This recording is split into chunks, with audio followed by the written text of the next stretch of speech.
que está saindo o áudio? Tá tudo certo. Bom, pessoal, boa noite. Desculpa essa demorinha para eu fazer o check aqui, está tudo certinho, está tudo em ordem. Hoje o Otávio está no suporte lá do pessoal do Sebrae, na plataforma do YouTube oficial, por isso estamos aqui no YouTube da Mouto Engenharia, sejam muito bem-vindos aqui no meu YouTube, mas essa transmissão também vai ser disponibilizada lá no YouTube da Unilinks, tá? Então vou fazer meu jabá aqui, se vocês não curtiram, não se inscreveram aqui no meu YouTube, se inscrevam, tá a promessa aqui. Quando chegasse em 100 inscritos, eu ia pagar uma pizza. Eu realmente fiz o sorteio da pizza. A coincidência foi que minha esposa ganhou o sorteio, então eu comprei pizza pra gente. Mas se chegar a 1 milhão de inscritos, provavelmente eu não vou mais depender de dar aula para me sustentar, aí eu vou encher uma betoneira de slime, aí eu me aposento se eu fizer isso.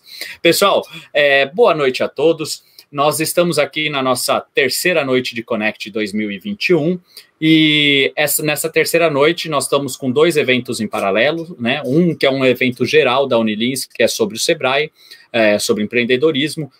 Como eu sei que alguns alunos já participaram desse evento do Sebrae, né, em outras oportunidades, e a turma da Civil e Ambiental é uma turma bastante grande, defini aqui ter um outro evento também bastante importante. E também é gravado, né? Então vocês podem assistir um ou outro. Eu diria para vocês assistirem essa e depois a do Sebrae vocês conseguem assistir em offline, né? Depois que fizer a gravação.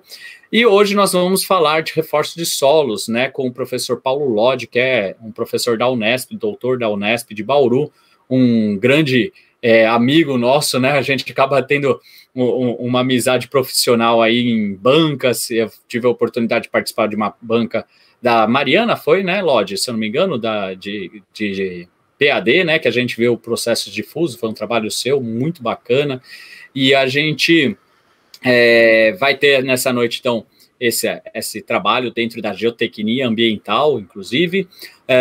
Amanhã nós teremos um encontro com o Fabiano, né, da Yama Engenharia, lá de Penápolis, Araçatuba, no qual ele vai apresentar a parte de gerenciamento sustentável de obra. O Fabiano é aluno quase acabando aqui a pós-graduação em saneamento e meio ambiente, e também teremos a presença do Lucas Valadão e da Débora, que são 2 ex-alunos também, que vão falar um pouco sobre financiamentos de construções. E na sexta-feira, apesar de não ser mais Connect, ser aula normal, mas vai ter uma palestra também da Triunfo Transbrasiliana, um colega meu, o Rodrigo, meu amigo de Mario Kart, né, da época da República lá em Bauru, quando eu estudei.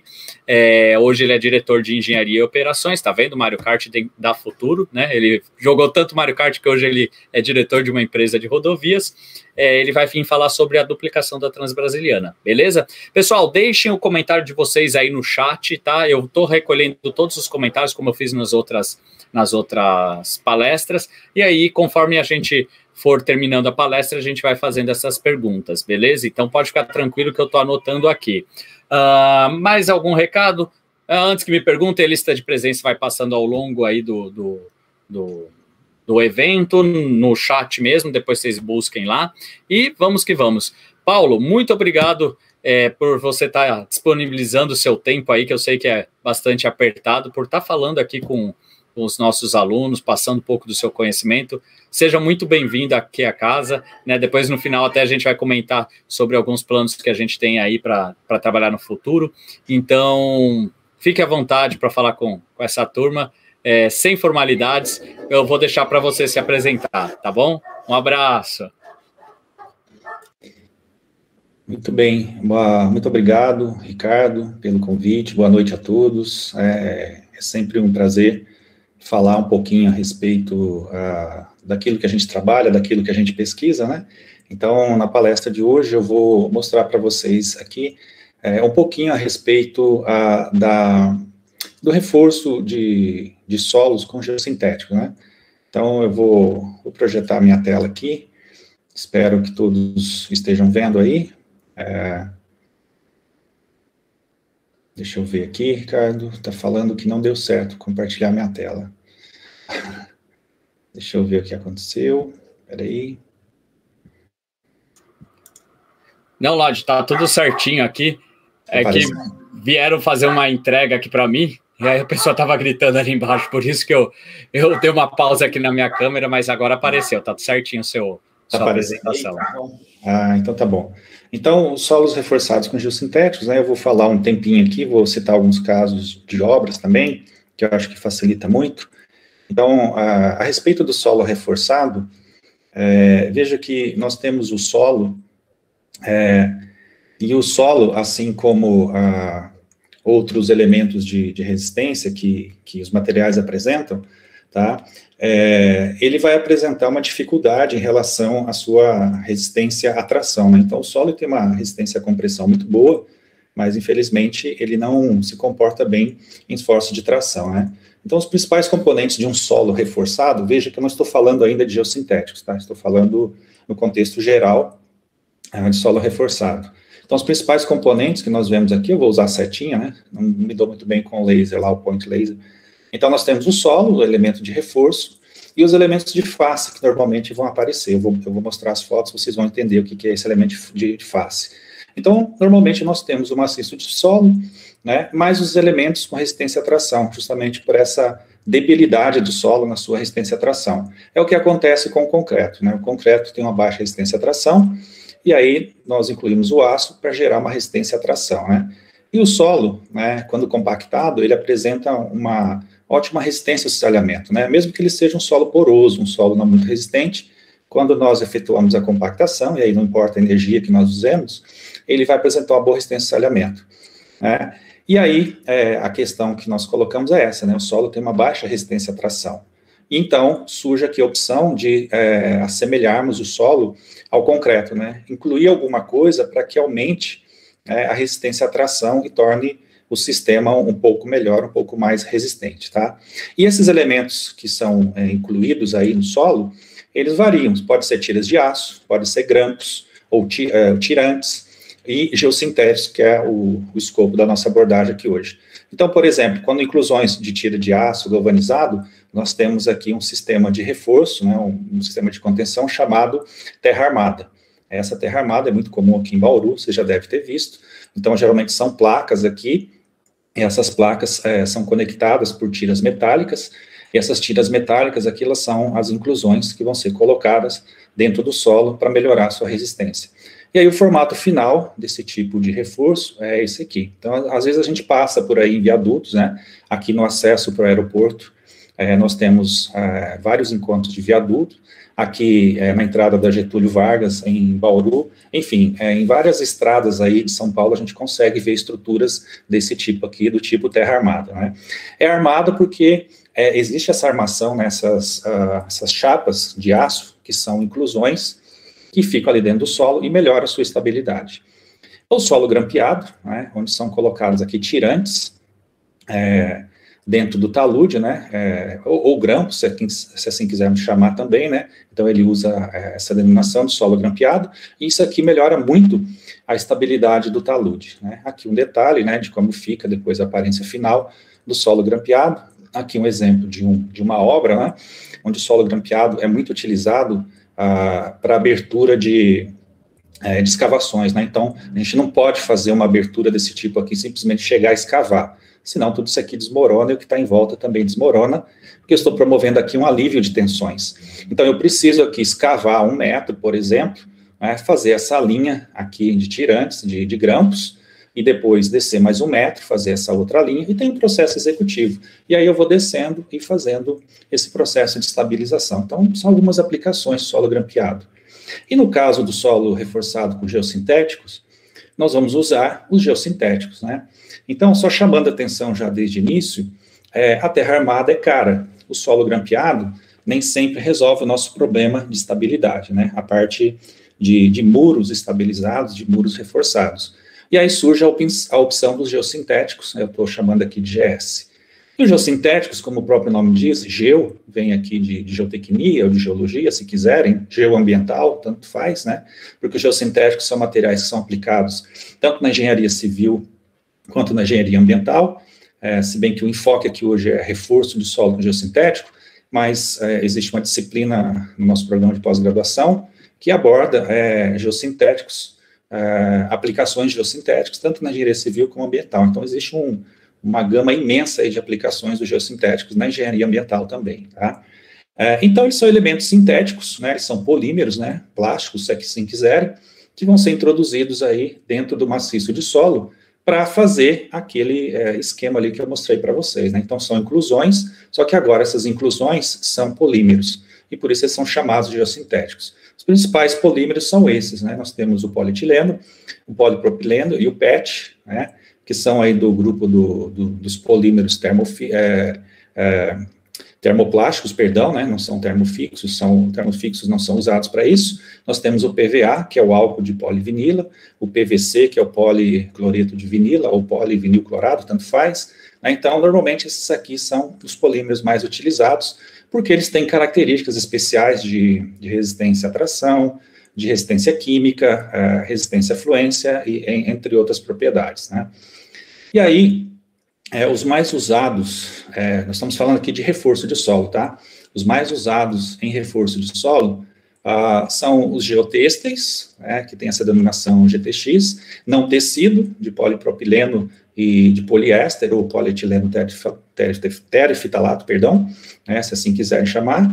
O geotexto tecido, que são de polipropileno e de poliéster, e as geogrelhas, né, GGR, de polietileno, de PET e PVA. Então, esses materiais aqui, eles são muito comuns dentro da engenharia geotécnica, dentro do projeto de reforço de solo, né? Perdão aqui, deixa eu voltar um slide. Então, as geogrelhas, elas têm mais ou menos essa cara aqui, elas podem ter uma resistência biaxial, elas podem ser uniaxiais também. Normalmente, nós utilizamos em projetos de reforço geogrelhas biaxiais, que têm resistência na direção longitudinal e na direção transversal. Nós temos o geotexto não tecido, né, que ele é formado, normalmente existem algumas formas de compor esse material, mas normalmente por agulhamento, né, então são fios aqui que são entrelaçados, e dão esse aspecto aqui de pano para o material, né, e o tecido, né, é aquele material que quando a gente pega na mão, ele tem um aspecto de plástico, e ele apresenta essa configuração aqui, né. Então, uma se chama trama e outra se chama urdume. Então, essa lupa aqui mostra em detalhe, né, como é que é essa configuração aqui. Parece um carpete, um tapete. E aqui o detalhe das geogrelhas, né, que existem vários tipos, né. Então, normalmente, as biaxiais aqui são as mais utilizadas, porque apresentam uma resistência muito interessante nas duas direções. E aqui o detalhe do geotexto, né, como eu comentei, o não tecido, que ele é composto internamente por vários fios, né, de PET, de polipropileno, e aí o formato dele final é esse formato aqui, né. Então, uma propriedade interessante desse geotexto aqui é a sua gramatura, né, que é a sua relação aqui de massa por uma área, tá. E aqui o tecido, né, que apresenta essa configuração aqui na direção longitudinal e transversal. Bom, e aí eu geralmente preciso fazer alguns ensaios mecânicos antes de partir para o projeto para obter determinadas propriedades desse material. Então, normalmente os ensaios, eles são feitos numa prensa, e essa prensa tem que estar conectada a um computador, porque esse ensaio aqui, essa prensa, ela é servo-controlada, então todo ensaio que eu faço aqui é registrado por um software e armazenado no computador, tá? Aqui tem um detalhe. Aqui eu tenho fotos, né, de equipamentos do laboratório da Escola de Engenharia de São Carlos, da USP, né? Então, são prensas, aqui nós temos duas prensas, 2 computadores, né? Aqui é um local onde os ensaios de tração e outros ensaios são feitos, né? Então, normalmente, os ensaios, eles são feitos dessa maneira. Nós temos uma garra, aqui nós temos um geotexto não tecido, e aqui uma garra, onde o material é colocado, geralmente esse corpo de prova, ele apresenta a dimensão de 20 centímetros por 20 centímetros, e aí existem algumas dimensões para a gente fazer o ensaio, velocidade, que eu não vou entrar em detalhes aqui agora, para a gente não aprofundar muito esse tópico, né, e aqui o detalhe de uma garra, né, para fazer o ensaio na geogrelha. E aqui citação das normas, né, que normalmente são utilizadas, tanto a norma brasileira quanto a STM, para ensaio em geotexto e para ensaio em geogrelha. Aqui, resultados típicos, né, por exemplo, no geotexto não tecido ou tecido, eles não vão diferenciar muito, né. Geralmente, o geotexto tecido, ele apresenta uma resistência um pouco maior. Então, veja, aqui nós temos uma curva, podemos colocar em termos de força por deslocamento ou deformação, podemos colocar em termos de de força linear aqui por deformação, por exemplo, quilonewton por metro, se assim quisermos. Então, o programa ele dá uma série de opções para a gente obter os gráficos aqui, mas normalmente as curvas ficarão com esse formato. E aqui nós temos 5 corpos de prova, e aí o programa ele apresenta a média desses valores, que vai ser aqui a minha força média, né, ou a minha tensão, se eu assim quiser chamar, para caracterizar esse material. E aqui os ensaios de geogrelha também são bem parecidos, né? E, então, com esses dados, eu vou partir depois para o meu projeto.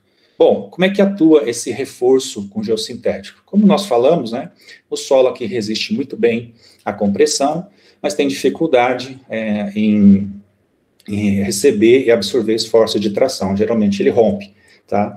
Então, quando eu coloco um reforço dentro do solo, né, a característica do solo reforçado é ele se deformar menos e apresentar melhores características de resistência, tá? Então, aqui tem um experimento clássico que nós apresentamos desde a época de mestrado, doutorado.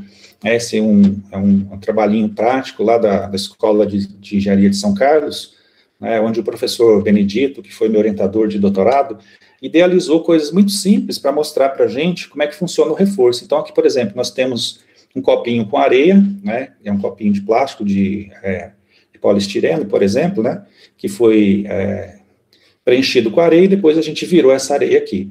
Então, obviamente, se você pegar esse mesmo copinho e colocar um pouquinho de areia em cima, ele não vai ter nenhuma resistência aqui ao cisalhamento, ele vai romper, tá? O que acontece, por exemplo, com taludes por aí, porque ele não tem nenhum reforço. E agora, o mesmo copinho aqui, ele foi reforçado em diferentes camadas. Depois eu vou dar um zoom aqui para mostrar. Então, existe aqui a inserção em 1, 2, 3 camadas, né, de material. Não sei se dá para ver nesse slide aqui, ó, né, mas vou apresentar os detalhes depois. Então, quando a gente coloca algumas camadas aqui de reforço muito básico, então veja que o mesmo copinho colocado, apesar de ter uma desestruturação aqui de areia, né, veja que nós estamos falando de areia pura aqui, tá? Ela permanece. Por quê? Porque tem um reforço aqui, tá? Então, aqui a gente pode ver, né, as camadas de reforço que foram colocadas aqui. Então, 3 camadas de reforço, então o material apresenta uma resistência, uma estabilidade muito maior. Então, aqui é só para ilustrar isso, né? Então, por exemplo, quando nós temos um solo aqui, que ele é solicitado, pode ser no laboratório, pode ser em campo, e ele apresenta aqui um comportamento sem ruptura física, né, mas ele se deforma, então ele tinha esse formato original aqui tracejado, ele apresenta esse abaulamento, isso aqui sem reforço. Quando nós colocamos o reforço, por exemplo, dessa forma, então veja que essas deformações foram totalmente minimizadas, né? Elas ainda ocorrem, mas num nível muito menor.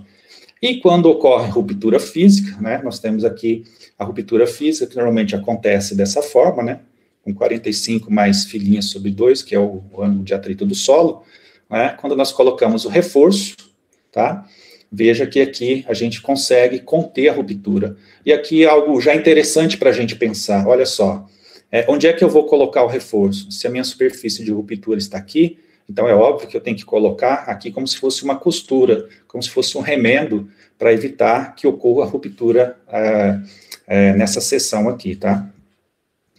Muito bem, então a grande questão é essa, nós temos aqui, por exemplo, um aterro que foi construído sem reforço, né, e aí ele pode se instabilizar e normalmente ele vai romper dessa forma aqui, ó, né? Então aqui nós temos a ruptura caracterizada.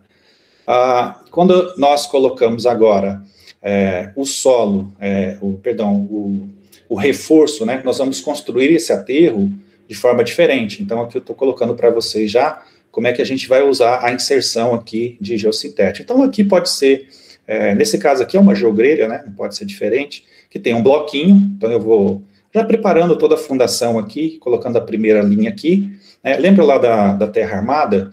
A terra armada é muito parecida, é como se nós tivéssemos uma escama aqui, e aqui nós temos o aço. Só que agora aqui nós temos um bloquinho, e esse bloco ele pode variar no seu formato, na sua aparência, e nós vamos colocar aqui a geogrelha. E aí eu vou compactar o solo aqui, e vou fazer a segunda camada. Vou fazer a segunda camada aqui, ó, né, tá vendo? E aí eu coloco aqui o bloquinho, compacto o solo, outra linha de geossintético, o bloquinho para fazer a face, né, fazer o faceamento, e o solo compactado. E assim eu vou fazendo, até que eu chegue lá na altura, na cota desejada. Então, aqui eu tenho uma estrutura interessante, né, fácil, rápida, e muito mais barata que as estruturas convencionais. Então, ao invés de fazer um muro aqui de concreto, eu tenho aqui agora um muro, né, reforçado com a geogrelha, né, um geossintético aqui, e bloquinhos de face. E essa face aqui, ela pode variar, eu posso fazer essa face de 1000 maneiras aqui, né. Então, a ideia aqui é exatamente essa, pessoal. Então, veja, a superfície de ruptura, ela vai passar aqui, então, o meu geossintético, ele tem que ter um comprimento tal que ele ultrapasse, né, a superfície de ruptura, porque não faz sentido eu ter um comprimento que vem até aqui, por exemplo, e a minha superfície de ruptura está passando aqui e está levando a ruptura parcial, né?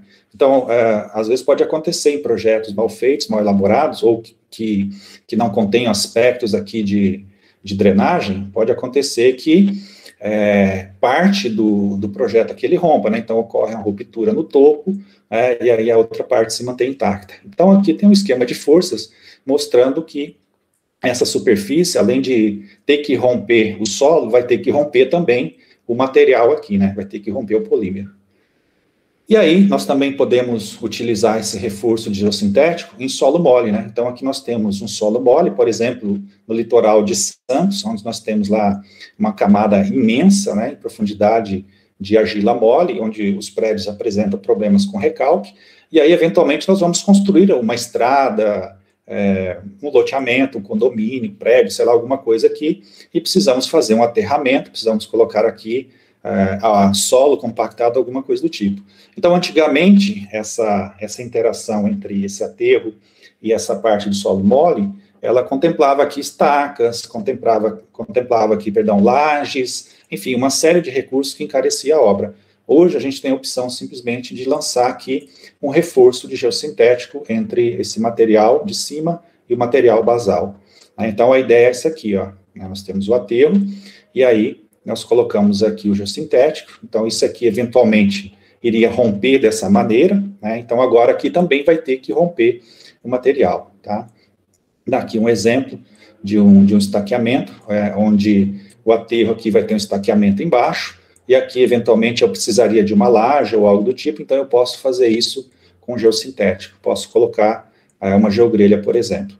E aí o dimensionamento do solo reforçado com geossintético, ele passa por algumas etapas, né? Então, a escolha das dimensões, dos materiais, das condições de estabilidade, né, e as propriedades relevantes que estarão presentes ali no projeto, elas variam, né? Falando do solo, então eu tenho que ter todas as características do solo, o solo que vai ser compactado, o solo da fundação, então, caracterização granulométrica, para saber que tipo de material eu estou usando, tá?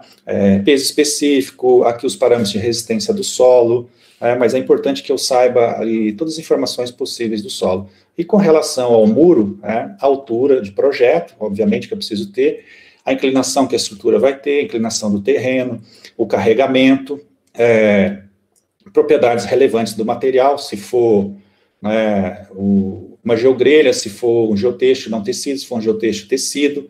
Depois a gente pode falar um pouquinho a respeito dessa escolha, são decisões de projetos, né? E aí nós temos aqui essas características, todos esses parâmetros aqui, resistência à tração, elongação sob tração, taxa de formação, modo de rigidez à tração, são parâmetros obtidos daquelas curvas que eu mostrei anteriormente dos ensaios de laboratório. E aqui, obviamente, fatores de redução, que já é para a parte do projeto, né? E aí, normalmente, a gente vai comprar esse geossintético de uma empresa, então, por exemplo, eu decidi que eu vou fazer meu projeto com geogrelha.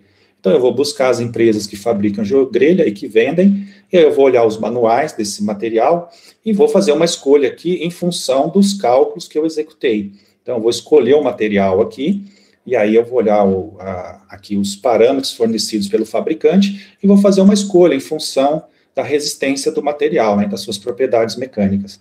Então, ele tem uma resistência à tração aqui que varia, né, conforme a gramatura do material, conforme se for um geotexto não tecido, por exemplo, ou conforme aqui a resistência à tração, né, da geogrelha. tá? Então, são parâmetros que são decididos ali na fase de pré-projeto. E os fatores de redução aparecem aqui porque, como eu disse, nós estamos trabalhando com polímeros, né? Polímero, ele tem um monte de encrenca aí. Então, se ele está num ambiente muito ácido, muito básico, ele pode degradar quimicamente. Então, eu tenho que prever aqui o ataque químico, tá? Ele pode fluir, né? O que é a fluência? Fluência é aquela deformação com carga constante, né? Então, o polímero, ele pode apresentar esse escoamento, né, do inglês, o creep, e aí ele pode perder suas características de resistência e atrapalhar o projeto. Danos de instalação, que sempre ocorrem, né, um dano material ou físico ali no geossintético, a degradação ambiental, que envolve fatores biológicos, físicos, etc., os químicos, e aí um fator de redução global, que é aqui, digamos, o produto de todos esses que nós estamos falando. E aí, obviamente, nós vamos usar esse fator de redução, né, num valor de tração em projeto, né, que nós vamos pegar lá o valor máximo obtido, dividir pelo fator lá de redução global, e vamos achar aqui um valor de tensão, e vamos fazer comparações aqui de projeto, para ver o que a gente vai achar, né. E então, a ideia aqui é que nós tenhamos um valor de tração, digamos assim, admissível de projeto, e aí nós vamos calcular em cada linha de geossintético, quanto é que ele está recebendo de valor de tração e comparar, obviamente, com o valor máximo, né? Posso fazer a análise contrária também, depois, quando a gente for falar de projeto, eu posso apresentar alguns detalhes disso. E, basicamente, as análises que nós temos que fazer aqui é uma análise de estabilidade global, né? Onde aqui eu vou ter o meu muro pronto já, então eu tenho que verificar aqui por algum método de estabilidade. Normalmente vocês aprendem aí mecânica dos solos ou alguma disciplina que trate da estabilidade de taludes para verificar aqui, né, se o fator de segurança é adequado para a estabilidade global. Eu posso usar um software para isso, que é muito comum hoje a gente usar, né? Posso fazer à mão também, se eu quiser. Eu vou verificar condições aqui típicas de projeto de engenharia, né?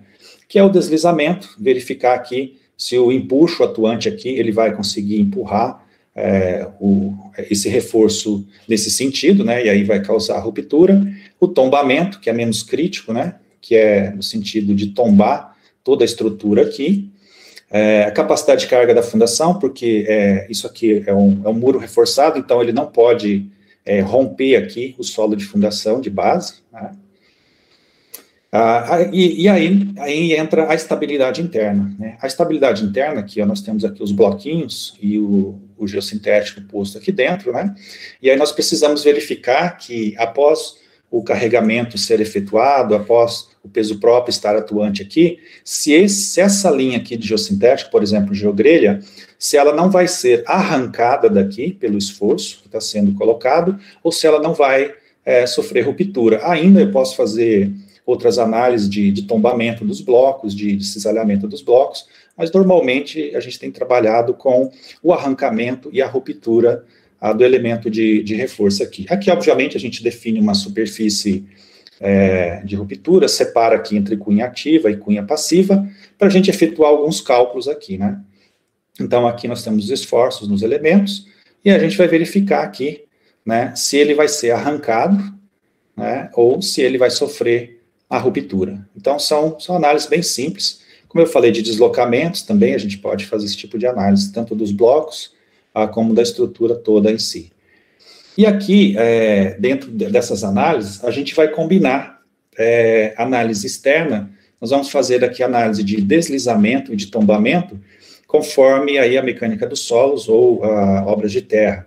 Só que aqui agora, ao invés de considerarmos que esse muro aqui, a gente vai considerar esse muro como sendo algo sólido, né, um bloco aqui, como se fosse um muro de concreto, com peso, com características do solo, etc., né, um empuxo atuante e esse L. Normalmente, na mecânica dos solos em obras de terra, a gente trata esse L como B, a largura aqui do muro. Só que agora aqui a gente vai chamar de L, que é exatamente o comprimento do geossintético que vai aqui dentro. Então, veja que eu já deixei aqui as equações, na verdade, eu aproveitei isso aqui de um trabalho para mostrar que eu posso fazer toda a análise de estabilidade aqui, colocando o fator de segurança, as equações, e aí eu estou isolando o L, tanto por deslizamento quanto por tombamento. Ou seja, eu tenho que adotar aqui um valor de L que suporte tanto o fator de segurança do deslizamento quanto o tombamento, e também eu possa incluir aqui as outras análises, tanto de ruptura de fundação, né? E aqui entre os fatores de segurança que eu vou trabalhar, e fazendo análise também da estabilidade interna. Então, eu faço tudo isso, né, para dimensionar o meu projeto, né? Como eu disse aqui, ó, na ruptura, eu vou determinar qual é o valor de tração que chega em cada linha de geossintético e vou comparar com o valor máximo aqui. Esse espaçamento aqui, o SV, que é o espaçamento vertical, eu posso definir, né, entre os materiais, né, eu posso calcular, eu posso adotar e depois fazer verificações, enfim, aí são estratégias de projeto que eu posso adotar, né, então depende muito da linha que eu siga aqui, eu posso fazer de um jeito ou de outro. Né, e aqui de novo, né, quando eu vou calcular esse comprimento aqui, então eu calculei o comprimento lá, eu vou determinando aqui qual que é o meu L que está dentro da zona ativa, o meu L que está dentro da cunha passiva, e assim sucessivamente, tá? Então, são verificações que eu vou fazendo para compor aí tanto análise de estabilidade externa, quanto análise de estabilidade interna do material, né? A verdade é assim, né? Quando eu pego o projeto para fazer, ele tem um passo a passo, né? Então, todo esse passo a passo, a gente começa a entender melhor a estrutura do projeto e fica fácil da gente calcular. Eu posso lançar isso numa planilha, por exemplo, e aí eu só vou jogando os valores e brincando aqui com espaçamento, comprimentos, e eu faço o projeto tranquilamente, tá? Aqui, de novo, são os fatores de segurança que aparecem para a estabilidade interna, quanto eles têm que aparecer para a externa quanto para a interna, né? É só a gente aplicar depois. E aqui o detalhe de como as obras são executadas, né? Então, por exemplo, a geogrelha, ela é lançada lá durante o processo de instalação, geralmente ela chega em rolo ou bobina, e essas dimensões variam muito, né, pode ter aqui de 4 a 6 metros, 20, 30 metros, a 50, enfim, depende muito aí de quem produz o material, tá? E a ideia da geogrelha aqui, ó, que é esse material, é ela ser colocada dessa maneira, né, então ela tem a face aqui, né, tem o bloco da face do muro, e ela é desenrolada dessa maneira aqui, tá? Então aqui eu tenho um exemplo de solo reforçado com geogrelha, né, aqui todos os detalhes do processo do muro, né, nós temos aqui uma soleira aqui, né, preparando digamos, a fundação do material, né, aqui a gente vê, ó, tubo dreno, um sistema de drenagem que precisa ter, né, e aqui aquele esqueminha que foi mostrado, né, os bloquinhos, o solo, aqui nós temos uma geogrelha aqui, aí os bloquinhos, solo compactado, outra geogrelha, os bloquinhos, solo compactado, e assim sucessivamente, até atingir a cota final, né, e aqui eu tenho uma parte de reaterro que eu vou fazer, e estipular aqui também, veja, ó, todas as condições de drenagem. Por que eu estou falando de drenagem? Porque às vezes o pessoal esquece, né, a drenagem ela é extremamente importante em qualquer projeto de reforço de solo, tá, porque não adianta eu fazer o projeto bonitinho e deixar a água passear aqui por dentro. Normalmente é isso que derruba o muro, tá? Então eu tenho que prever drenagem interna, impermeabilização, canaletas e, eventualmente, prever algum sistema de esgotamento da água interna para o lado de fora, tá? Então aqui é só dando o detalhe, né, na quantidade de opções e de geossintéticos que eu tenho aqui no projeto do muro, tá? Então veja, a história é essa aqui, né? Então o elemento de face, o reforço, solo compactado, reforço, elemento de face, reforço, solo compactado, e assim sucessivamente, até atingir a cota desejada, tá? Então, em termos simples, eu tenho aqui um solo reforçado, né, com geossintético, nesse caso aqui, geogrelha, e aqui essa face do bloquinho eu posso escolher, tá? Então, aqui, por exemplo, um muro de contenção, que foi feito, né, para suportar essas estruturas aqui, que usa geossintético, e os geotêxteis também, eles vão na mesma linha, né? Então, tanto o geotêxtil não tecido como tecido. Aqui nós temos, ó, um geotêxtil não tecido. Então, quando a gente usa geotêxtil não tecido para fazer reforço de solo, a gente vai chamar esse solo de envelopado. Então, a face dele aqui, veja, não tem bloco, mas poderia ter, se eu quisesse também, poderia colocar alguma coisa para proteger a face, né?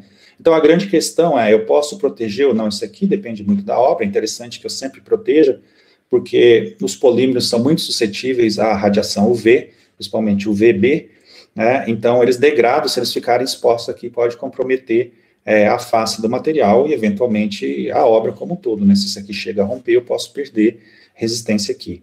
Então, eu posso fazer o solo envelopado, depois eu vou dar os detalhes disso. Eu posso usar o geotexto tecido também, que é essa configuração de plástico, né, que tem esse formato, que já é um pouco mais resistente que o não tecido, e aí eu também posso fazer o envelopamento aqui, né, essa face envelopada com geotexto não tecido. Eu posso usar sacaria, posso usar bloco, posso ter várias opções, e o formato dele, ele fica desse jeito. Então, vejam que a geogrelha apresenta bloquinhos aqui normalmente, e o solo envelopado apresenta isso, mas eu também posso proteger, posso dar um aspecto diferente para a face do solo reforçado, se eu assim desejar, né?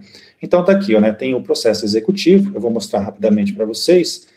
A grande questão aqui, eu vou desenrolar o material aqui, e aí eu vou deixar ele passar por cima dessa placa de madeira, normalmente em torno de 1 metro, dá para a gente calcular esse comprimento também, e aí eu vou fazer a compactação, e assim que eu fizer a compactação, esse excedente eu volto e vou fazendo esse formato aqui, ó, de envelopamento, tá? Então, é um processo bem simples, né, que dá para a gente fazer em obra, que é mais ou menos isso aqui, olha.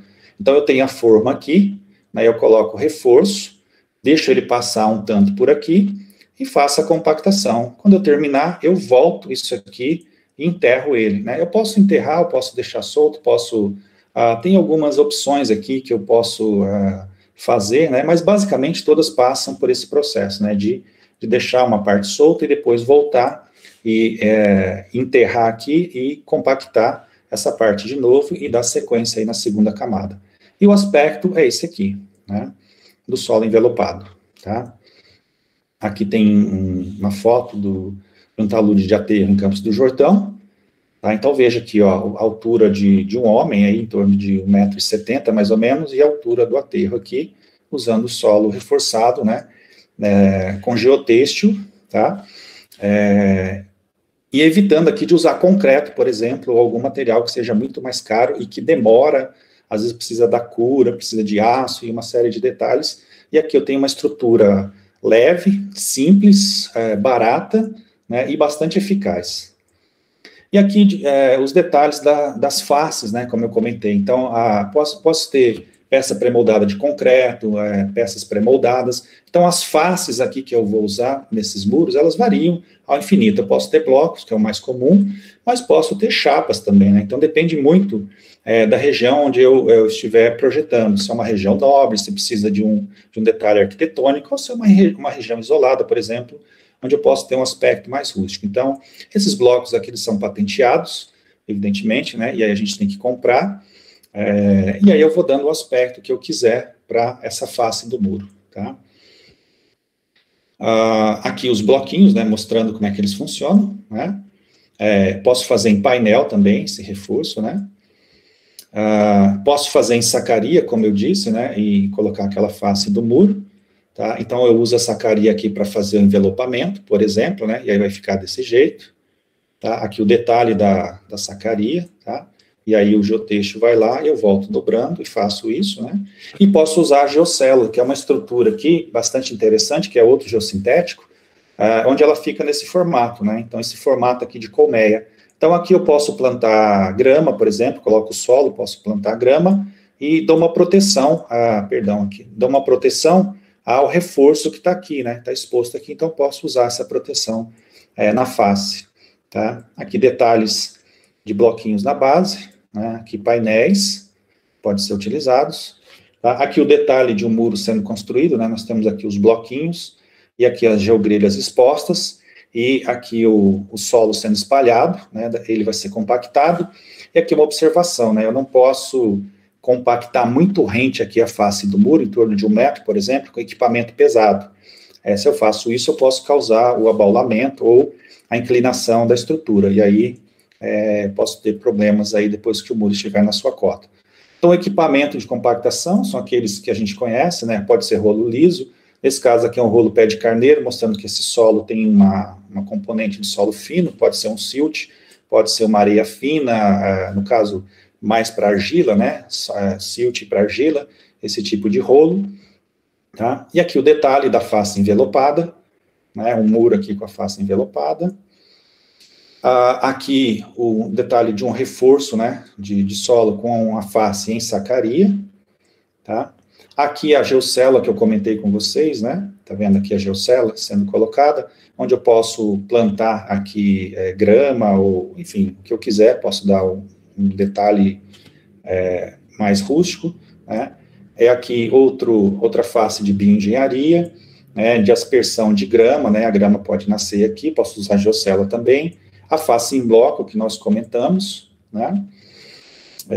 Painéis, né, que fica bastante bonito, bastante interessante, esses painéisinhos, tá? E, de novo, relembrando aqui, né, é extremamente importante que a gente faça a drenagem, né? Colchão drenante, barbacãs aqui nos bloquinhos ou na face do muro, ou drenos aqui longitudinais também, para que a gente tire o excesso de água de dentro do solo, né? Então, essa parte de drenagem, ela é extremamente importante, tá? De novo, eu não posso deixar a água ficar passeando dentro do meu muro reforçado, né? Então, aqui o detalhe do barbacã, não vou falar muito sobre isso, a ideia aqui não é falar muito sobre drenagem, mas sobre o reforço geossintético em si, mas o barbacã, para quem não sabe, são aqueles tubinhos, né, que são colocados geralmente debaixo de viadutos, na face, para fazer a drenagem de face, né? Então, eles têm um aspecto aqui, tem algumas dimensões, alguns detalhes construtivos, né?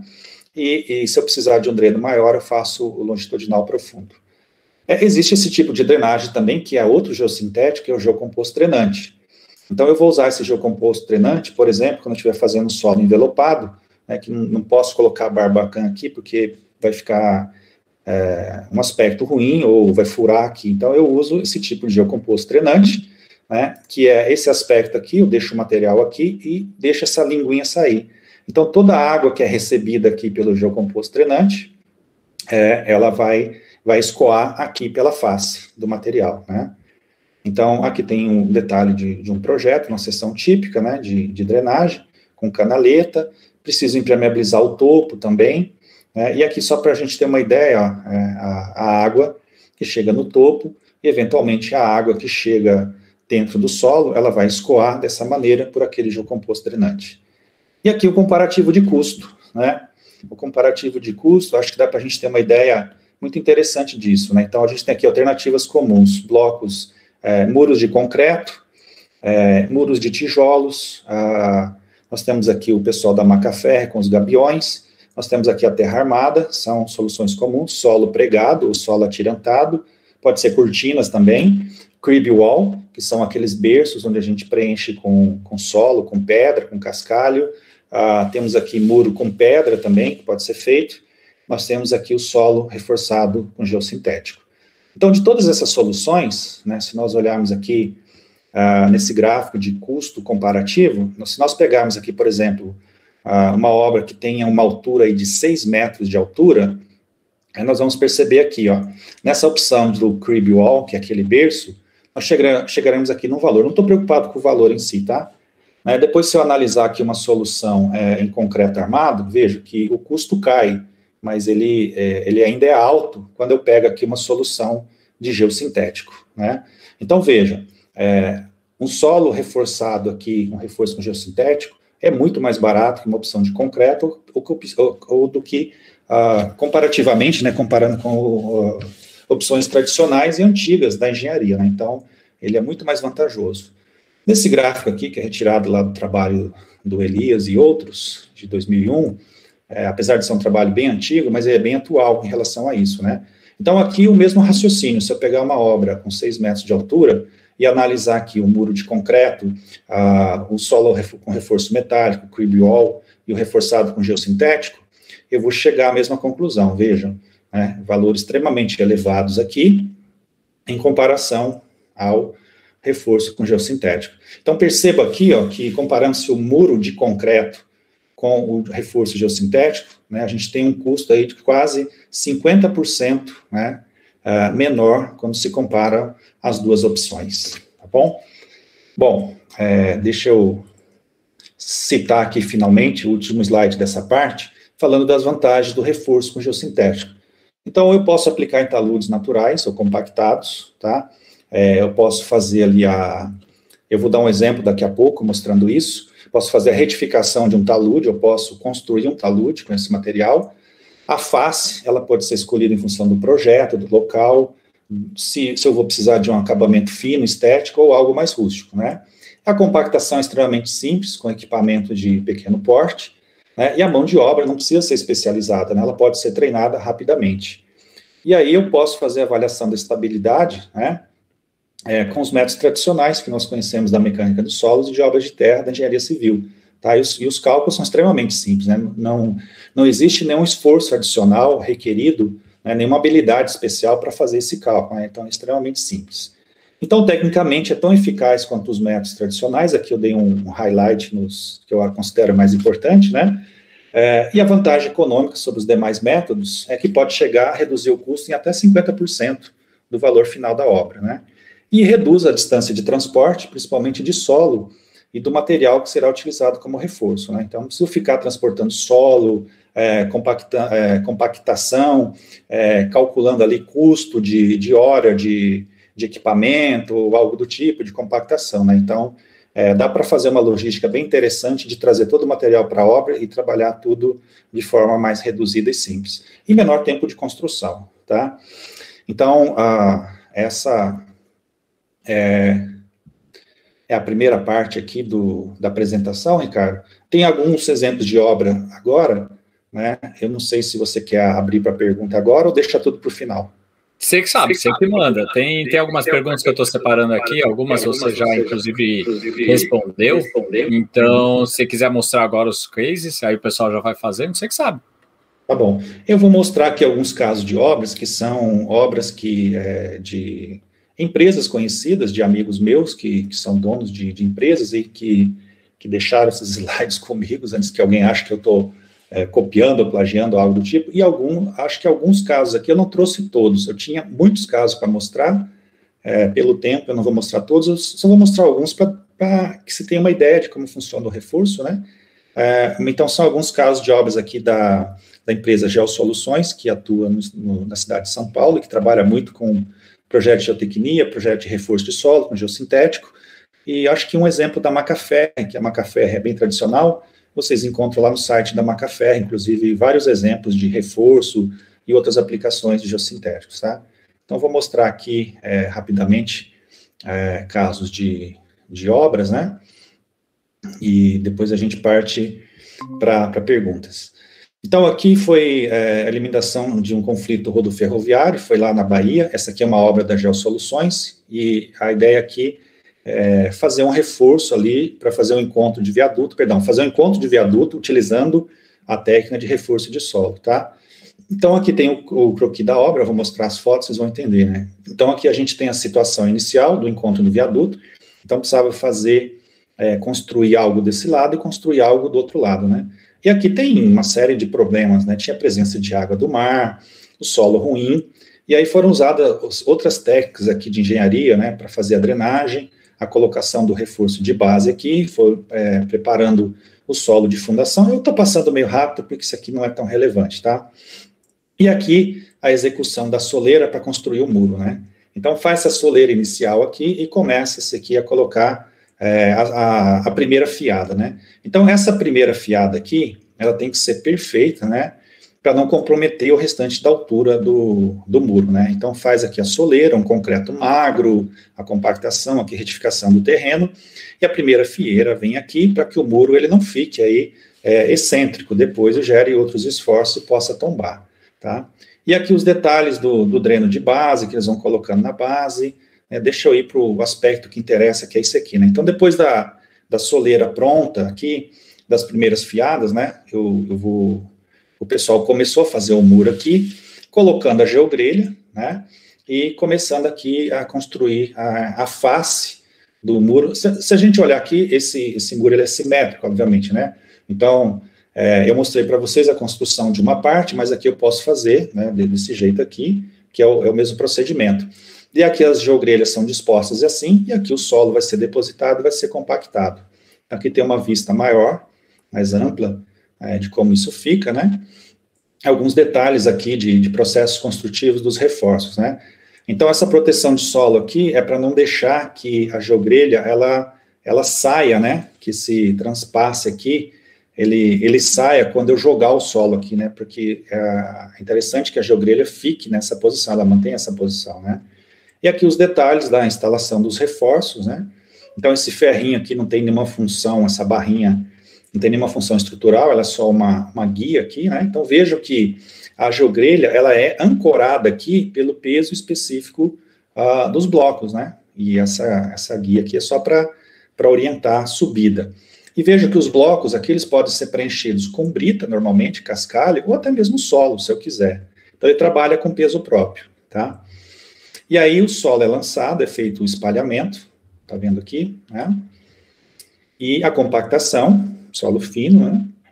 E como eu disse lá, aqui em torno da face do muro, né? A compactação aqui feita com equipamento leve, um sapo mecânico, por exemplo, tá? E depois que eu compacto aqui a camada, eu vou fazer aqui o controle da compactação aqui pelo funil de areia, verificando se essa camada ela foi compactada adequadamente, ou seja, os parâmetros lá de compactação, o gama e a umidade ótima, se eles estão ok, se estão dentro dos desvios, e aí eu passo em seguida para outra camada. E assim vai sendo feito o processo, né? Então, um processo bem simples, né? Faz-se ali a face, coloca-se a geogrelha, solo espalhado, solo compactado, passo para o outro nível. E assim eu vou fazendo até chegar à altura desejada, né? Então, veja aqui que já está subindo o muro, né? Até chegar lá na altura desejada. Aqui os detalhes, alguns detalhes de fotos, né? Então, veja, isso aqui não existia e foi sendo feito aqui gradualmente e rápido, né? Esse processo é rápido. E aqui a aparência final do muro, né? Então, muitas vezes a gente passa, assim, viadutos, pontes, e não percebe que isso aqui não é concreto mais. Geralmente, as obras têm sido feitas assim, né, com reforço com geossintético, com uma face aqui de bloco, ou com uma face mais bonita, como acontece aqui em Bauru com a terra armada, né, só que a terra armada, ela é mais cara, tá? Outra obra que a Geosoluções fez foi ali de um talude rompido, né, que foi ali em Barueri, na próxima a São Paulo, e eles fizeram uma recomposição de talude, né? Então, lembra que a gente falou que o muro pode ser construído, mas eu posso fazer também uma recomposição de talude. Então, o que aconteceu aqui, né, é que houve uma ruptura de talude, e a empresa entrou em contato pedindo para a empresa de geossintético, não a empresa de geossintético, a empresa de engenharia, né, efetuar aqui a reconstrução, o retaludamento, né, a recomposição de talude da obra, né. Então, aqui houve um estrago grande, né, só voltando aqui, parece-me que aqui é uma caixa d'água e houve infiltração de água, isso levou à diminuição dos parâmetros de resistência e à ruptura do talude, tá? Então, a solução apresentada aqui foi essa aqui, né, eles fizeram aqui uma proposta de retaludamento, onde eles iriam utilizar aqui, aqui embaixo, né, fazendo um reforço com chumbadores metálicos, e aqui seria feito um solo envelopado, né, o reforço com geotexto tecido, porque ele apresenta uma resistência um pouco maior, e aqui embaixo seria um solo grampeado, né. Então, dessa forma, o talude seria recomposto, deixando ali a estrutura de uma forma original, né. Mas para ter a forma original que tinha antes, que tinha grama na face, então a proteção da face aqui, ó, não foi feita com blocos, né. Então, na face foi usado geocélula e aí plantado grama aqui dentro da geocélula. Então, mostrando os detalhes aqui, né, aqui canaleta, aqui é o geocomposto drenante, como eu disse lá, ele vai ficar aqui interno ao talude, e depois vai sair uma lingueta dele aqui para tirar o excesso de água, eventualmente cair na canaleta e ser transportado para outro local. Trincheira drenante embaixo, né, vários detalhes de drenagem, depois a gente pode falar um pouquinho disso também. Então, aqui os detalhes dos geossintéticos que estão sendo usados aqui na obra, tá? Então, aqui a regularização da base, né? Entra a máquina, faz a limpeza, tira o excedente, tá? Começa o processo de compactação, aí vem aqui a instalação do reforço, que é o geotexto tecido, né? Aqui o detalhe do envelopamento com uma sacaria, né? E ele vai adotar esse formato aqui, compactação na face, tá?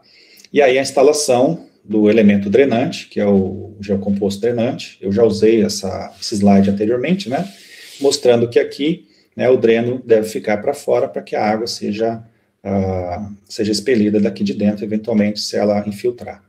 E aí, depois aqui da face pronta, né, aqui tem os detalhes, vai ser colocada a geocélula. Então, aqui os detalhes finais do aterro finalizado, né, e aqui, nessa face, né, vai ser colocada a geocélula, que é um geossintético também, que tem várias aplicações, essa aqui é uma delas, né, e aí vai ser plantado grama na face. E aqui os tirantes, né, o solo reforçado, solo pregado. Então, a aparência inicial era essa, e aí a aparência final ficou sendo essa aqui, né. Então, a face refeita, veja que a grama está nova ainda, né. Aqui todos os detalhes de canaletas transversais e longitudinais, né, para fazer a captação, eventualmente, da drenagem que vai ocorrer aqui do geocomposto drenante interno, tá? Então, essa recomposição. A última obra aqui que eu trouxe é lá da Arena do Corinthians, né, de Itaquera, que eles precisavam ali de uma estrutura de contenção de 14 metros de altura para fazer um estacionamento na parte superior lá do estádio. Então, a solução aqui tinha que ser resistente, flexível, instalação simples e rápida, né? E aí a Macaferri pegou essa obra, eles usaram aqui um sistema de terra mesh, que são as caixas de gabião reforçados, né, com geogrelha e geotêxtil, tá? Então, isso está lá no site da Macaferri, quem quiser dar uma olhadinha depois, caso de obras, tem obras bem interessantes lá para vocês que gostam de estudar e pesquisar esse tipo de material, né? Tem no YouTube também, se quiserem dar uma olhadinha, tá? E aqui foi a Odebrecht que solicitou a obra, né? Então, os produtos utilizados estão aqui, depois, se quiser, eu posso disponibilizar para vocês, mas vocês vão assistir depois, tá? Alguns detalhes da obra. Aqui o layout, né, da arena, e em vermelho aqui, onde as coisas foram feitas, né? Então, aqui mostra, né, durante a obra, né, as caixas aqui de gabião, todo o processo, né, que na verdade elas vão funcionar aqui como se fossem aqueles blocos que eu mostrei para vocês das geogrelhas, né. Então, uma estrutura bem interessante, flexível, rápido de fazer, bastante resistente, né. Então, veja aqui, ó, chegando até 14 metros de altura, e então, todo o processo que foi feito aqui é o que eu ilustrei para vocês agora há pouco, né. Então, o material sendo colocado aqui longitudinalmente, o processo de compactação, e vai subindo aqui a face. Então, aqui o detalhe das geogrelhas, né? E aqui a disposição final. Então, vocês percebem aqui, ó, a face aqui com os gabiões foram feitos aqui, ó, 22 camadas, né, para chegar na altura desejada de 14 metros. E a gente percebe aqui, ó, aqui já são mais detalhes de projeto, né? Esse comprimento aqui, ó, ele pode variar em função da minha altura, do meu nível de tensão, então eu posso prever isso dentro do projeto. Ah, Paulo, eu podia colocar tudo do mesmo tamanho? Pode, né, mas você vai estar perdendo dinheiro, tá? Então, veja aqui, eu tenho aqui geogrelha com uma resistência, uma característica, um comprimento maior, obviamente, né, porque na hora de fazer o cálculo e levar em conta aqui as tensões que chegam, você vai dar um L maior, e depois eu posso ir diminuindo aqui, tá, e mudando, né? Então eu tenho aqui geogrelha, geogrelha, né, e aí, vejo que essa obra é bem interessante, porque ela tem marcos superficiais, inclinômetros, células de pressão colocadas aqui dentro, para monitorar a obra, né, pós-término da obra, que isso é muito interessante, isso gera dados importantes para a gente verificar se tudo está funcionando direitinho, né, e também para a gente publicar artigos, eventualmente, de obras que estão lá há algum tempo, para verificar como que elas se comportam. Tá? Então, aqui tem os detalhes aqui de tudo que foi utilizado, né, é a marca dos produtos aqui da Macaferri, né, então, geodrenos, geocompostos, as geogrelhas, todos têm o nome, a marca registrada aí da empresa, bom? E aqui a obra concluída, né, os detalhes aqui, que vocês podem encontrar também depois lá no site. Enfim, aqui outro detalhe da obra, né, então, é isso, né, para não nos estendermos muito aqui no tempo, eu não trouxe muitos casos, né, Ricardo, então, eu acho que a ideia é essa, né, de passar aí um pouquinho de informação, para quem nunca viu, a respeito de solo reforçado com geossintética. É óbvio que na parte de projeto a gente aprofunda um pouquinho mais, né, e falar um pouquinho também de geossintéticos em geral, que tem uma gama extensa de produtos que pode ser muito utilizados na engenharia ambiental, que é um dos cursos que vocês têm aí na faculdade, né, e que tem aplicações, assim, muito interessantes em canais, em aterros sanitários, em lagoas de estabilização, né? Então, nós temos aqui na faculdade a disciplina de geossintéticos, né? Quem eventualmente quiser depois prestar o mestrado, fazer uma pós-graduação ou algo do tipo, né? Provavelmente vai ter à disposição essa disciplina e outras também para fazer, né? Mas, enfim, os geossintéticos, eles envolvem uma gama de aplicações na engenharia civil, na engenharia ambiental. No caso do solo reforçado de hoje, né? Está um pouco mais voltado para a engenharia civil, mas não impede também que engenheiro ambiental possa atuar nessa área, porque os cálculos são relativamente simples. Tá? Então é isso, né? Estou à disposição, Ricardo, se tiver algum comentário, algum questionamento, não faço perguntas difíceis, tá? Agora a gente vai ficar no debate até umas 2 horas da manhã aqui. Tem bastante ponto para a gente discutir aqui. Queria agradecer novamente aí pela brilhante apresentação. É uma prévia, né? A gente vai falar daqui a pouquinho do que pode estar por vir, né? Esse foi o professor Paulo Lodge, livre docente lá da Unesp. Eu acabei não apresentando, achei que você ia se apresentar, então vamos apresentar aqui. Ele é formado em engenharia civil, possui mestrado e doutorado em geotecnia na USP, né? Formado na Unesp, mas eu mestrado e doutorado na USP.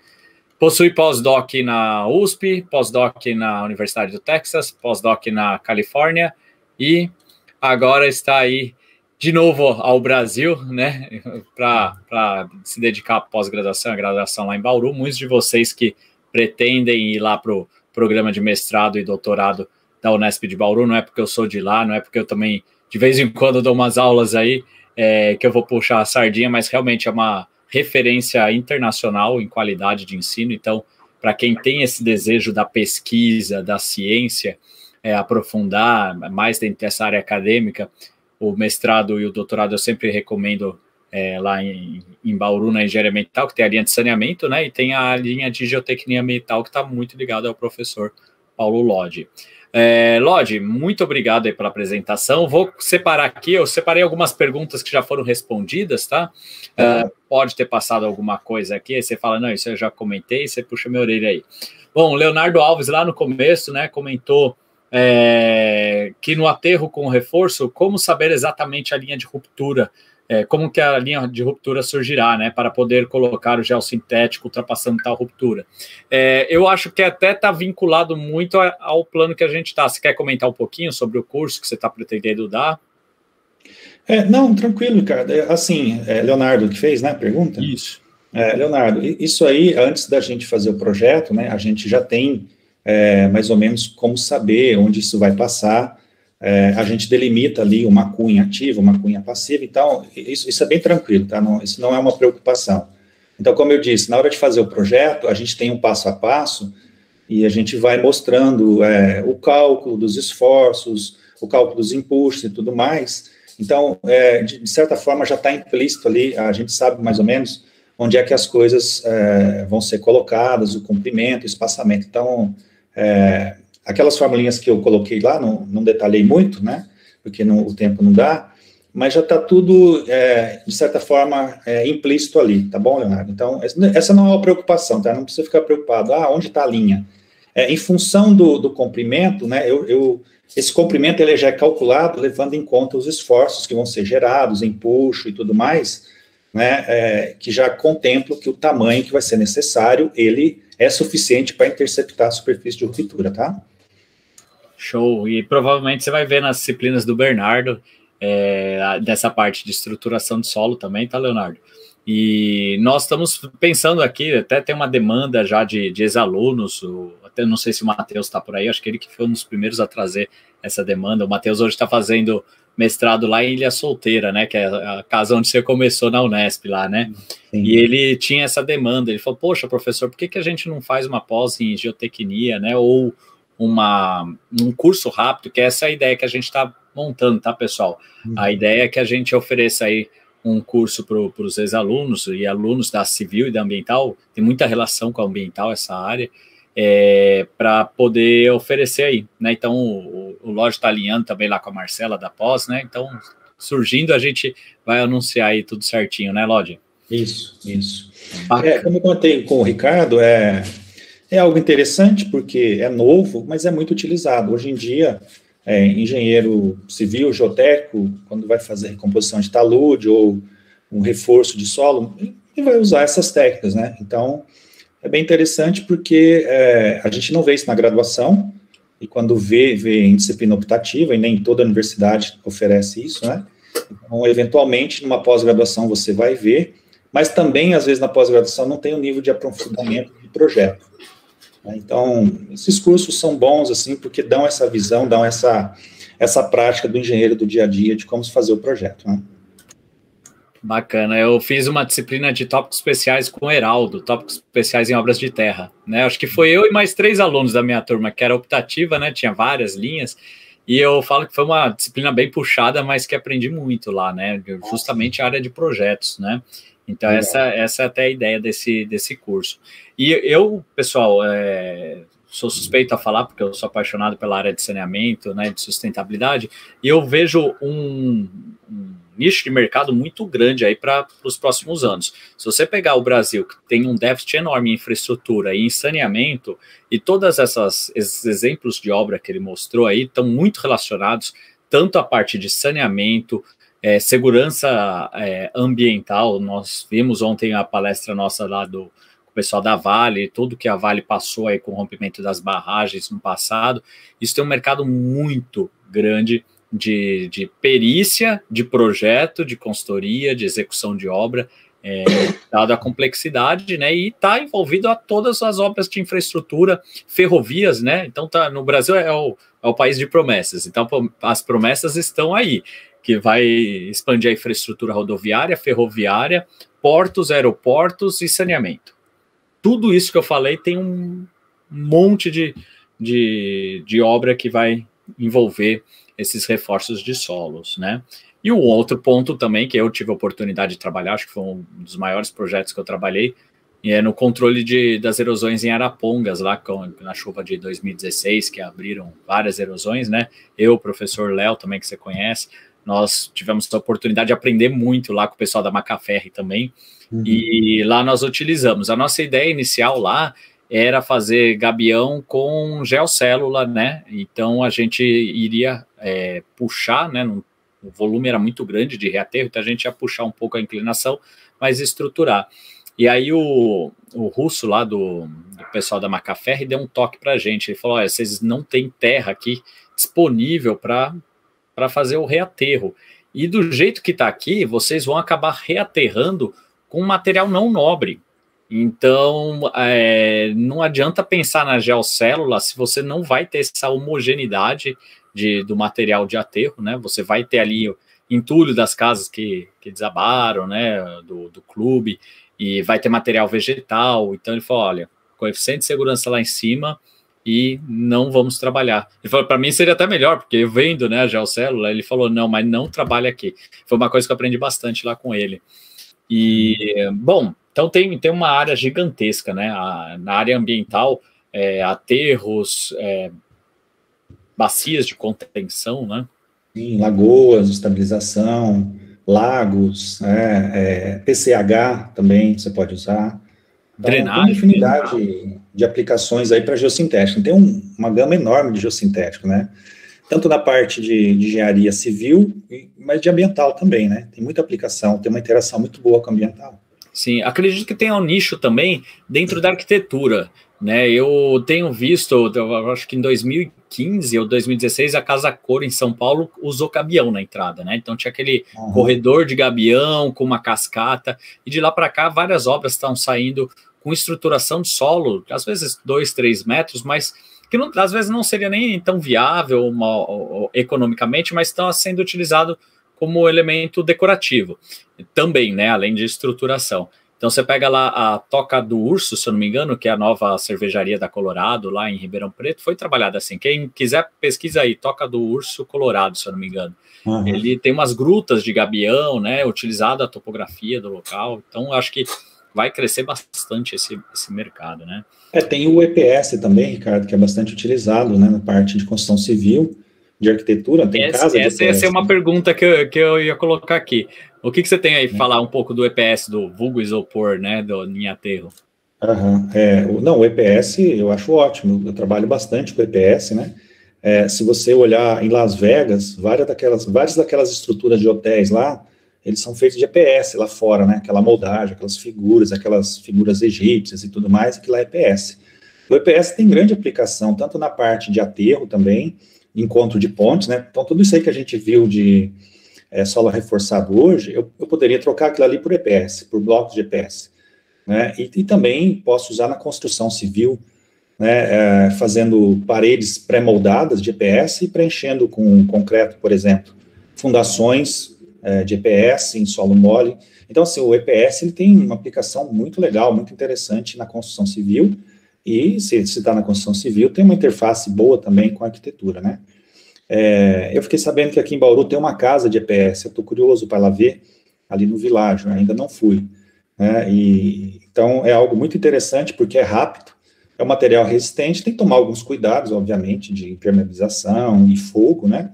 Mas é um material que você trabalha muito bem, é rápido e é extremamente resistente, viu, Ricardo? Então, o pessoal tem algumas dúvidas sobre EPS, eu não tenho nenhuma dúvida, eu acho que ele funciona muito bem, os Estados Unidos usou muitas vezes, usa muito, porque ele é rápido, ele é resistente. Tem que tomar alguns cuidados de impermeabilização com ele, obviamente, né? Porque, por ser um polímero, ele sofre um ataque muito forte de hidrocarboneto e de solvente, né? Então, precisa impermeabilizar e proteger. Mas, fora isso, as características de durabilidade, ele é 100% reciclável, né? É leve, é muito mais leve do que a água. Então, você tem, assim, uma rapidez muito grande de terminar obras com ele. Não tem problema com transportar solo, compactar o solo em si, né? Você usa os blocos e dá o acabamento ali com uma pequena camada de solo. Então, é uma alternativa fantástica, né? Se quiser, eu posso falar em outro momento sobre EPS também, né? Então, já está convidado até para uma outra palestra só sobre EPS, porque realmente é uma área também que eu gosto bastante. Eu acho que a gente tem que romper até um pouco da cultura da pequena obra, né? Que é um pouco do assunto até da live de amanhã. Porque, por exemplo, quando você fala da laje com EPS, né? Mas o chapisco vai trincar, não vai aderir direito, o reboco vai trincar porque a dilatação é diferente. Ok, aqui em cima é EPS, né? Tem uma laje EPS, conforto térmico top, tem 30 centímetros aqui, eu coloquei o forro. Aí o forro tem um elemento decorativo aqui de iluminação, de som, todo embutido, sem dor de cabeça. E o EPS está lá com uma função térmica, aliviou bastante a estrutura, né? Então eu acho que a gente tem que mostrar os outros caminhos. Eu acho que até dentro das pequenas obras, que a gente sempre fala em grandes obras, mas as pequenas obras, a gente tem uma dificuldade. Então, dentro de muro de arrimo que a gente tem ao longo da cidade aí, a maior parte dos muros de arrimo são muros nem projetados, são muros que têm pilares a cada 3 metros, vigas a cada 3 metros e tijolinho furado cerâmico no meio. Tem uma tabela que alguém fez, né? Tem uma tabela. Exatamente. Com concreto batido em obra, né? Sem estudo de fundação. E aqui em Lins, pelo menos, acontece muito rompimento de muro de arrimo de 2, 3 metros, que não é nada absurdo assim, né? O pessoal esquece da drenagem também, né, Ricardo? Que é muito importante, né? Exatamente. E aí até tem uma pergunta da drenagem aqui em relação a isso, porque eu vejo muitos dos alunos aqui acabam indo para Triunfo Transbrasiliana, que é aqui do lado, a Via Rondon, ou atuam na CCR, na CART aí em Bauru, né? Então muitos estão envolvidos, a gente tem um perfil aqui dentro da universidade muito focado em rodovias, pelo mercado que a gente tem local, e os alunos, por exemplo, da ambiental estão dentro da inspeção de vários elementos, e um dos elementos é a inspeção de drenagem desses taludes, né, de desentupimento, né? Você tem alguma coisa sobre isso, algum case sobre entupimento de talude? Porque o pessoal coloca lá e esquece, né? De talude especificamente eu não tenho, né? Tenho de outras obras que eu não posso citar aqui porque envolve o nome de uma empresa, né?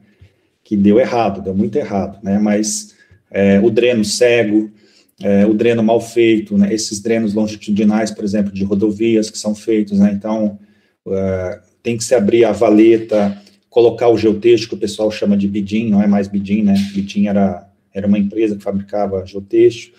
e aí a coisa é mal feita, né, Ricardo? Já vi casos assim que o dreno ele não vai ao longo da pista, o pessoal faz um pedacinho no começo e um pedacinho no final, que é onde a inspeção vai, né? Sim. E mesmo assim é mal feito, né? Não tem o cobrimento necessário, o geotexto, às vezes, ele é mal especificado, ele precisa de uma gramatura mínima, aí o pessoal coloca o mais barato, às vezes não testa a resistência ali, só porque é dreno, às vezes não faz o ensaio necessário, né? E simplesmente pega e coloca, e aí depois paga o preço, né? E aí o que acontece? Se o dreno entope, se ele é mal feito, vai encharcar. O solo vai ficar encharcado, solo encharcado, vocês sabem, é ruptura, né? E aí rompe o talude, rompe a pista, pode acontecer de romper a pista, né? Se é um talude ou algo do tipo, pode provocar desmoronamento, enfim. Tem que tomar muito cuidado com a drenagem, viu? A drenagem é um ponto muito delicado e muito importante de qualquer obra civil, né? E geotécnica principalmente, de reforço, de estradas, né? De talude. Geralmente os taludes têm rompido por conta da infiltração de água, né? É claro que pode ter erro de projeto também, né? Mas é mais difícil. Geralmente a execução mal feita e uma drenagem mal feita pode levar a ruptura. Aquele caso lá que eu mostrei do UOL, né, se eu não me engano, conversando com o engenheiro que fez a obra lá, ele me contou que muito provavelmente a ruptura daquele talude se deu por uma infiltração de água em função daquela caixa d'água que tinha lá, né? Então, veja, a água, ela caminha, ela percola, ela achou um caminho, e o solo dá esse caminho, né, porque o solo é poroso, ela vai, só que aí ela diminui a resistência e ela causa um estrago, né? Então, por isso que tem que tirar a água do solo, de preferência não deixar ela entrar, né? Então, impermeabilizar em cima, canaleta do lado, aquelas coisas básicas que a gente aprende na engenharia, né? Então, é básico, mas é fundamental. Eu costumo até dizer assim, tem coisa básica na engenharia que você não pode errar, porque quando o engenheiro erra, a coisa cai, né? Então, e aí a puxa é grande. O que eu vejo, assim, em projeto, trabalho bastante com projeto, né? O que às vezes falta é um detalhamento de uma dobra, por exemplo, eu participei de uma perícia em drenagem subsuperficial de pavimento. Então, tinha água exudando, fizeram as trincheiras, né, com geotêxtil e retiraram para as canaletas laterais da rodovia. Tinha acabado de ser feito, né? Assim, coisa de 3, 4 meses ser feito. Eu fui na inspeção e todas essas saídas estavam minando lá continuamente a água, e não estava chovendo nada, realmente tinha esse afloramento, só que estava saindo barrenta a água do dreno. Uhum. Então, a dobra do próprio geotêxtil nas pontas provavelmente não foi feita com cuidado, e está passando o solo por lá, e esse solo vai acabar comatando, né? Sim. Essa outra coisa importante também, né, Ricardo, que às vezes não é só ser usuário de geossintético, precisa estudar um pouquinho a respeito, né, a comatação, por exemplo, do geotêxtil é um problema sério e vai dar problema na drenagem, né? Então é importante que o projetista também avance um pouquinho, né, no conhecimento de propriedade, de degradação, de filtração, drenagem, enfim, do material que ele vai usar, né? Sim. Informação não falta nessa área, porque não é propaganda da Macafé, pessoal, mas realmente a Macafé disponibiliza um acervo enorme de informações, de trabalhos. Eles sortearam aqui para a gente também uns livros no Outro Connect, né? Então, se vocês precisarem, faz o cadastro lá, baixa, tem livros, tem artigo, tem um monte de informação lá na Macafé, né? Isso é muito bom, porque é a experiência de uma empresa grande, né, colocando ali os projetos disponíveis, eu acho isso muito bom. Sim. Bom, o Kenneth Ito, se eu não me engano, Kenneth, você está no primeiro ou segundo ano, né? A gente conversa sempre. Em relação às áreas litorâneas, como a instalação em solos cuja deformidade se atua em uma área muito grande? Acho que você comentou quando você falou de Santos, né? Você acabou respondendo lá. Existem procedimentos para isso, viu? Então, eu vou até recomendar um livro aqui para vocês, chama Manual Brasileiro de Geossintéticos. Então, é um livro que, assim, quem vai trabalhar com geossintética, não importa a área, se é reforço ou não, lá abrange um pouco de tudo isso, né? Aí, quando a gente vai trabalhar com solo mole, é claro que a abordagem é um pouco diferente, né? Aí o reforço é um pouco diferente. Eu não trouxe... Aqui, né? É exatamente isso aí. Você está com a última versão, se eu não me engano. Eles deram para a gente no semestre passado. É a capa dura? É a capa dura. Eu acho que é a última versão. Então, assim, para solo mole, tem uma abordagem um pouco diferente, né? Você não vai fazer um reforço desse tipo que eu mostrei aqui com solo mole, né? Mas você vai trabalhar em cima, geralmente, do solo mole. Aí tem uma abordagem diferente que envolve uma série de cálculos, né? Desse livro aí, no Manual Brasileiro, tem lá do professor Enio, né? Tem um capítulo do professor Enio Palmeira, onde ele mostra ali o passo a passo de como fazer esse reforço, né? Aí é um reforço basal. Eu não trouxe nenhum exemplo de reforço basal, porque envolve muito cálculo, né? Realmente é muita conta, mas não é difícil também, né? Mas aí a abordagem é um pouco diferente. Aí entra outro geossintético também, né, Ricardo, que são os geodrenos, tá? Eu até pensei, assim, de repente, fazer outra palestra algum outro dia para mostrar aplicações de geossintéticos no contexto geral, aí poderia mostrar mais sobre isso, né? O Rodoanel usou muito geossintético, reforço de muro, tem várias obras no Rodoanel, com solo reforçado assim. Lá em Santos, região litorânea, o pessoal usa muito esse tipo de reforço sobre solo mole, e aí, como eu disse, entra outros geossintéticos, que são geodrenos, que eles vão acelerar o processo de recalque, né? Então, antigamente, a gente tinha que conviver com recalque, tinha que fazer cálculo de recalque e tudo mais. Hoje em dia, a gente pode acelerar o esgotamento da água, né, e colocar estruturas de fundação também, no tipo estacas, né, ali, tipo cebolão, por exemplo, né, que tem até um trabalho muito legal do professor Futai da USP, onde ele mostra isso, né, simultaneamente geodrenos com estacas, que vão expulsando a água do solo e vão reforçando ali o solo mole. Então fica uma estrutura muito interessante. Então dá para brincar muito, viu, com geossintéticos nessa parte do solo mole. Não é essa parte que eu mostrei hoje, mas dá para ter essa abordagem também. Dá para ter o reforço de solo também, não comentei aqui, com a parte de estradas, na parte de aeroportos, por exemplo, onde você pode colocar uma geogrelha para reforçar o pavimento, né, sem precisar refazer todo o pavimento. Então, você tira uma parte superficial ali, coloca a geogrelha, faz a impregnação ali do betume e tudo mais. Então, são soluções bem práticas, bem interessantes, que promovem o reforço do pavimento, sem grandes alterações ali, né? Então, a parte de reforço de solo com geossintético, ela é bastante ampla, e é muito interessante, e bem fácil da gente fazer, de projetar, né? Bacana. Eu acho que está despertando o amor à geotecnia a um monte de gente aí que vai começar, o pessoal do segundo, terceiro ano ficar, o que eu posso fazer dentro da engenharia, né? A geotecnia, tanto na área ambiental quanto na área civil, é fantástica, né? Apaixonante mesmo. Bom, José Henrique da Silva, qual a profundidade para fazer esse reforço em solo com ruptura? Mas ele fez quando você estava mostrando lá, antes de mostrar os cálculos, né? Depois você mostrou, na verdade, na profundidade, tá, José? A altura, né? A profundidade seria a fundação, né? Que provavelmente você referencia. Popular essa, então, Leonardo Alves, qual o custo? Então, também foi mostrado aí os gráficos posteriormente dos custos comparativos, né? Lembrando que esse é custo de obra, mas quando você coloca em custo indireto, principalmente quando entra o valor estético, né? Isso muda significativamente, né? Sim, sim. Você eu acho que uma grande vantagem do geossintético, Ricardo, é importante falar isso, né? O custo, que é muito mais barato, pode chegar até 1/3 do valor de uma obra convencional, a rapidez e a flexibilidade de você, não precisa ter uma mão de obra treinada, você pode treinar em pouco tempo, os custos são menores em relação a transporte, compactação, uma série de coisas, né? Sim. Então, o geossintético é uma solução muito interessante, porque ele é rápido, fácil de fazer, e tecnicamente ele funciona muito bem, tão bem quanto as obras tradicionais, né? Eu acho que até o que a gente tem mais dificuldade, às vezes, de implementar numa obra que não é de tão grande porte, às vezes, a disponibilidade do material.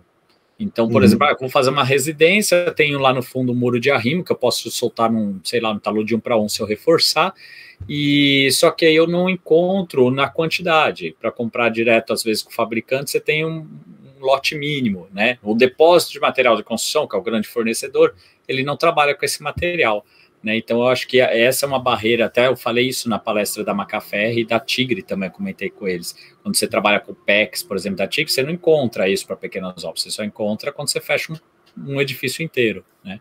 Acho que isso a gente tem que mudar. Lá fora, você teve a oportunidade de estar um tempo lá fora do Brasil, lá fora você tem mais acesso a esse material, assim, para pequenas obras? Sim, porque é uma realidade, né? A engenharia, hoje em dia, se você falar da parte geotécnica, ela não funciona sem geossintético, né?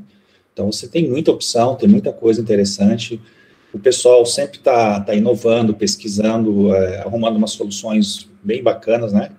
Então, geralmente, os Estados Unidos e a Europa, eles geralmente estão mais à frente da gente nesse ponto, né?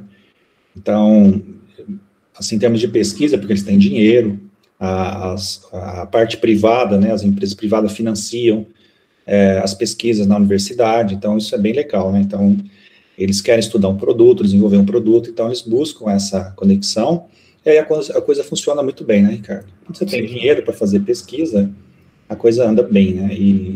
Então, assim, eles são muito abertos às inovações, né? No Brasil, a gente tinha, no passado, um pouco de dificuldade nisso, né? É a quebra do paradigma. Você chegar, por exemplo, e falar assim, eu posso fazer um encontro de ponte, um encontro de viaduto com isopor, o engenheiro tradicional vai rir na sua cara, né? Ele vai esse negócio mole que quebra fácil, e não é, né? Um negócio leve aqui, que se eu der um chute, ele voa, você está falando que vai aguentar aqui, fazer um encontro de uma estrada, né? Fazer a ombreira aqui de um viaduto, de uma ponte, né? O efeito, por exemplo, de um empuxo é muito mais... tem que ter muito mais atenção em cima disso, né? Do que é um material extremamente leve. Mas você tendo um isopor de 1 metro cúbico, a resistência é enorme dele, né? Não, mas não só nisso, né? Você pode usar essa densidade do EPS que é muito baixo, exatamente para diminuir o empuxo de solo, né? Sim. Então, se você chega no muro com empuxo de solo que é alto, um empuxo ativo alto, você tira uma parte do solo e coloca EPS. Sim. Então, ele faz uma barreira ali e que ele vai absorver o restante do solo excedente e vai chegar na face do muro um empuxo quase nulo. Sim. Então, empuxo em relação ao nível lençol freático, por exemplo. Então, sim, você tem presença de água, você tem que entender que o fenômeno do vetor para cima, né, é um fenômeno que você tem que analisar com calma, né? Sim, aí tem um estudo do empuxo também da EPS que a gente faz para verificar, né, quanto ele recebe ali numa situação onde eventualmente vai estar em contato com água ascendente, né, para que ele não flutue, né, senão aí a estrutura também perde o sentido, né. Mas tudo isso aí, cara, já está estudado lá fora, né, a gente vai só redescobrindo aqui no Brasil e aplicando, né, ainda tem uma dificuldade para aplicar algumas coisas, mas no geral, a parte de reforço, ela é muito bem aceita. O pessoal do Rio de Janeiro, da Federal, da Estadual, aqui em São Paulo, né, tem muita obra, tem muita pesquisa, então, essa parte de reforço de solo, eu diria que está bem adiantada, assim também como a parte ambiental de aplicação de geossintético, né, aterro sanitário principalmente, né. Aqui na universidade, você tem essa ciência, né, a gente está com um projeto de pesquisa muito bacana, que é com a AES, né, então a AES lançou edital de pesquisa e desenvolvimento, esse edital é ANEEL, na verdade, a AES lançou um edital dela para depois submeter para a ANEEL. Então foram 3 instituições convidadas, submeteram vários artigos, né, a professora Ana Maria, que vocês conhecem, foi orientada em doutorado do LOD, né, e aí a gente está justamente fazendo essa interligação, né, o papel da universidade ligando ao consumidor final, vamos pôr aí a AES, com o fabricante do equipamento que tem o know-how ali de desenvolvimento do produto, que seria a Macaferri. Então, hoje a gente está sendo o elo da Macaferri com a AES para propor soluções, né, que não existam, né. Até um dos questionamentos que são feitos, né, mas isso é uma pesquisa ou isso é um projeto? Porque aí não se enquadra como pesquisa. O material geotêxtil já existe, mas o geotêxtil aplicado àquelas condições não existe, né? Se você pegar o geotêxtil bruto e aplicar ali, ele não vai ter uma boa performance por vários motivos, um deles é a ultravioleta. Então, a gente está desenvolvendo uma aplicabilidade diferente, aí seria uma pesquisa, né? E uma outra linha que a gente tem seguido também é de resinas naturais, né? Que se fala muito pouco. Então, por exemplo, você tem, não é nem para estabilidade de talude, mas aí seria, por exemplo, para pavimentação. Você tem a baba de cupim, né, que foi usado historicamente, de repente sumiu, aí desenvolveram a baba de cupim sintética, né. A gente tem uma linha aqui dentro da seiva do jasmim manga também, que está começando a trabalhar com isso. A gente tem um mundo enorme aí, né, de pesquisa e desenvolvimento, né. Uhum. Bom, o Leonardo fez uma pergunta mais ou menos na mesma direção do custo. O Valmir fez uma pergunta interessante, né? Esse tipo de reforço, eu não lembro em que ponto que ele comentou, mas de todos que foram feitos, geocélula, geogrelha, tem algum impacto no solo, impacto ao meio ambiente? Não sei se, eu acredito que ele tenha pensado em alguma coisa em lixiviação de poluentes ao longo do tempo, na degradação desse material. Não, esse material é totalmente inerte, né? Ele não tem nenhuma reação química, biológica com o solo, né? E, eventualmente, a gente usa aqueles fatores de redução para prevenir um ataque do solo. O solo pode ser um pouco ácido, um pouco básico, muito básico, digamos assim, né, que pode afetar o polímero e pode degradar ao longo do tempo. Mas, geralmente, essa interação ela é tranquila, né? Quando não é um ambiente agressivo, então, a gente está falando de reforço, geralmente o ambiente não é agressivo. Mas pode ser que a gente encontre algum solo que reaja com o produto e a gente usa aqueles fatores de redução, que aí a gente diminui a resistência do material e faz o projeto, né? E aí ele já está apto ali para trabalhar dentro da questão do reforço, né? E está sendo levado em conta a parte de degradação. Os polímeros, em geral, eles apresentam problemas de degradação quando estão mais vinculados a obras ambientais.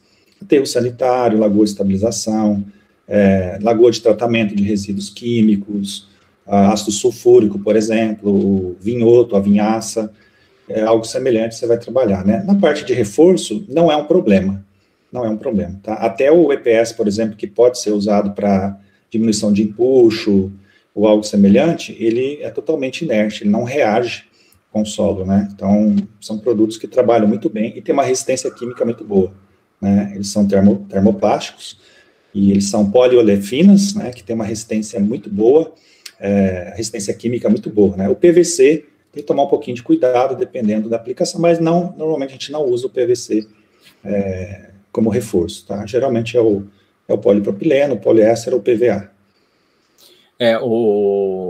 A gente tem um problema na nossa linha de pesquisa justamente pela degradação oxidativa, né? Então, se tem ultravioleta, ele está exposto, ele não está recoberto. Por que não está recoberto? Custo.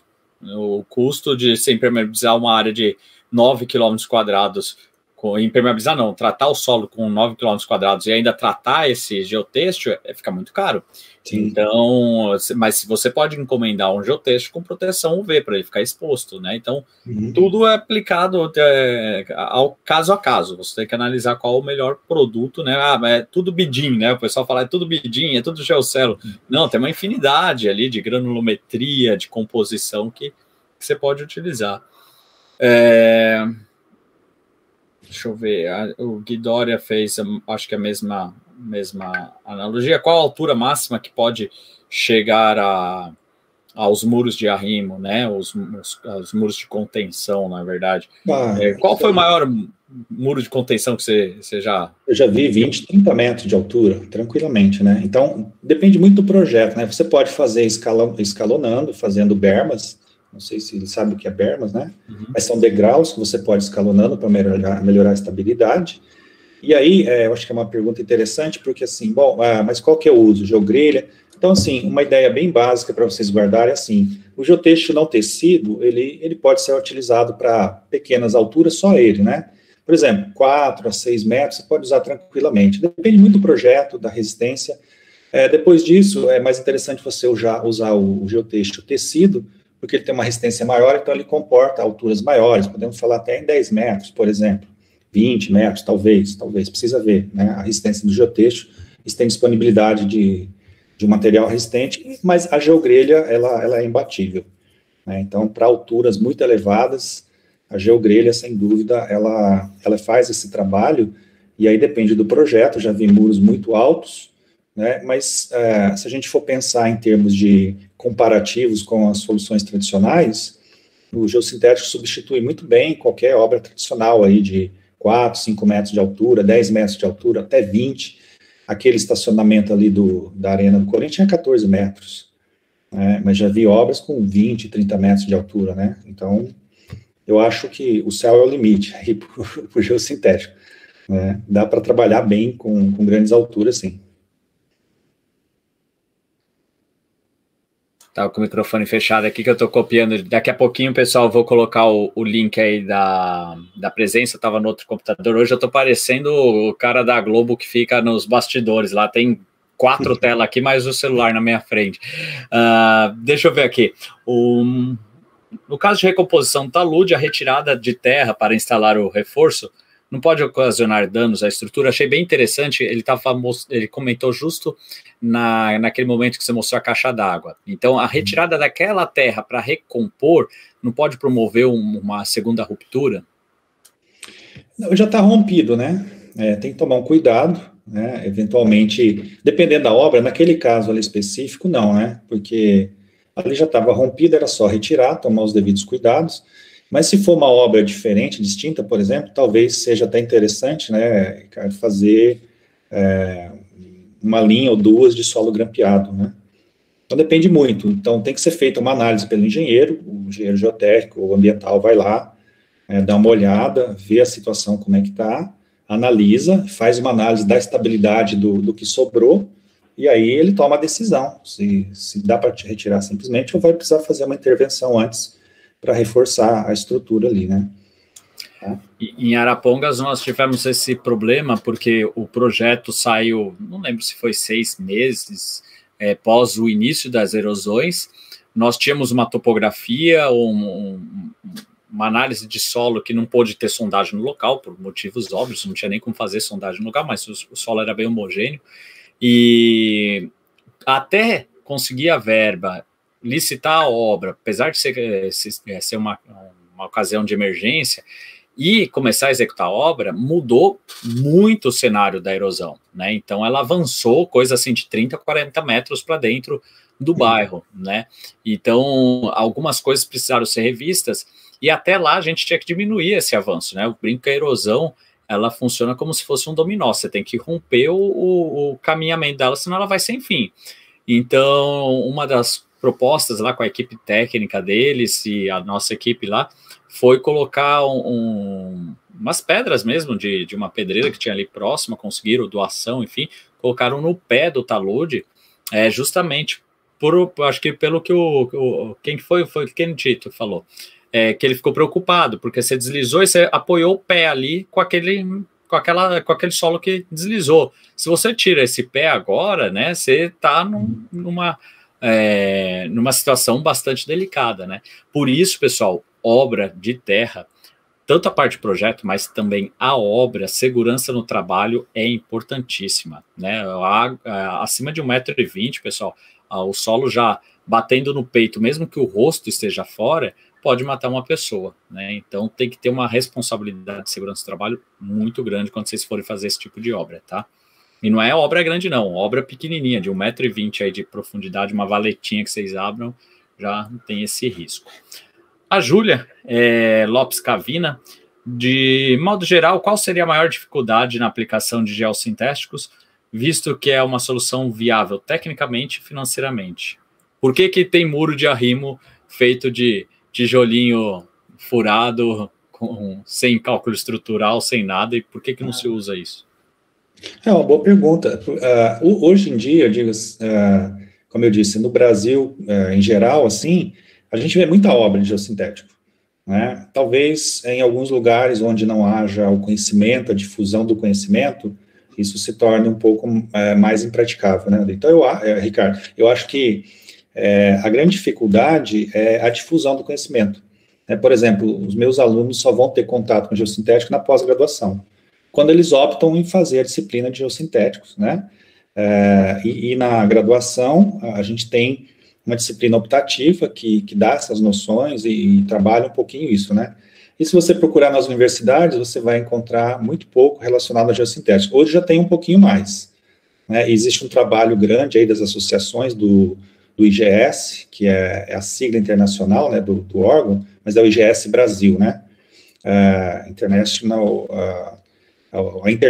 ela é maior, tem um aspecto internacional, e tem a IGS Brasil, que divulga, que leva até as universidades palestras, cursos relacionados a geossintéticos, e eu tenho a impressão, cara, que quem conhece geossintéticos acaba gostando, porque vê uma aplicação muito fácil, muito tranquila, muito eficiente, né, e que não demanda, assim, grandes cálculos, e que aparece como solução para muitos problemas, né. Então, se você pegar, por exemplo, esse livro que o professor Ricardo mostrou aqui, né, de manobras de geossintética, começar a folhear, você vai ficar muito interessada por todos os problemas, todos os casos que tem ali, aplicações e tipos, né. Então, eu acho que a maior dificuldade hoje é a divulgação, né, da parte técnica, né. No começo, assim, as empresas se movimentavam para ir até as universidades, fazer semana da engenharia, dar palestra. Eu acho que existe esse movimento ainda, mas ele diminuiu um pouco, né. Mas, no geral, eu vejo, assim, que é o engenheiro, depois de formado, que quando entra em contato com o geossintético, ele não abandona mais, ele acaba adotando, né. Então, talvez esteja relacionado mais a isso, porque a parte de projeto, concepção e aplicar, os engenheiros novos que estão chegando aí, as empresas que querem ganhar dinheiro, investem em geossintéticos. Não tem como fugir disso, né? Não quer dizer que tenha que ter só geossintético, não é isso. A engenharia é muito ampla, né?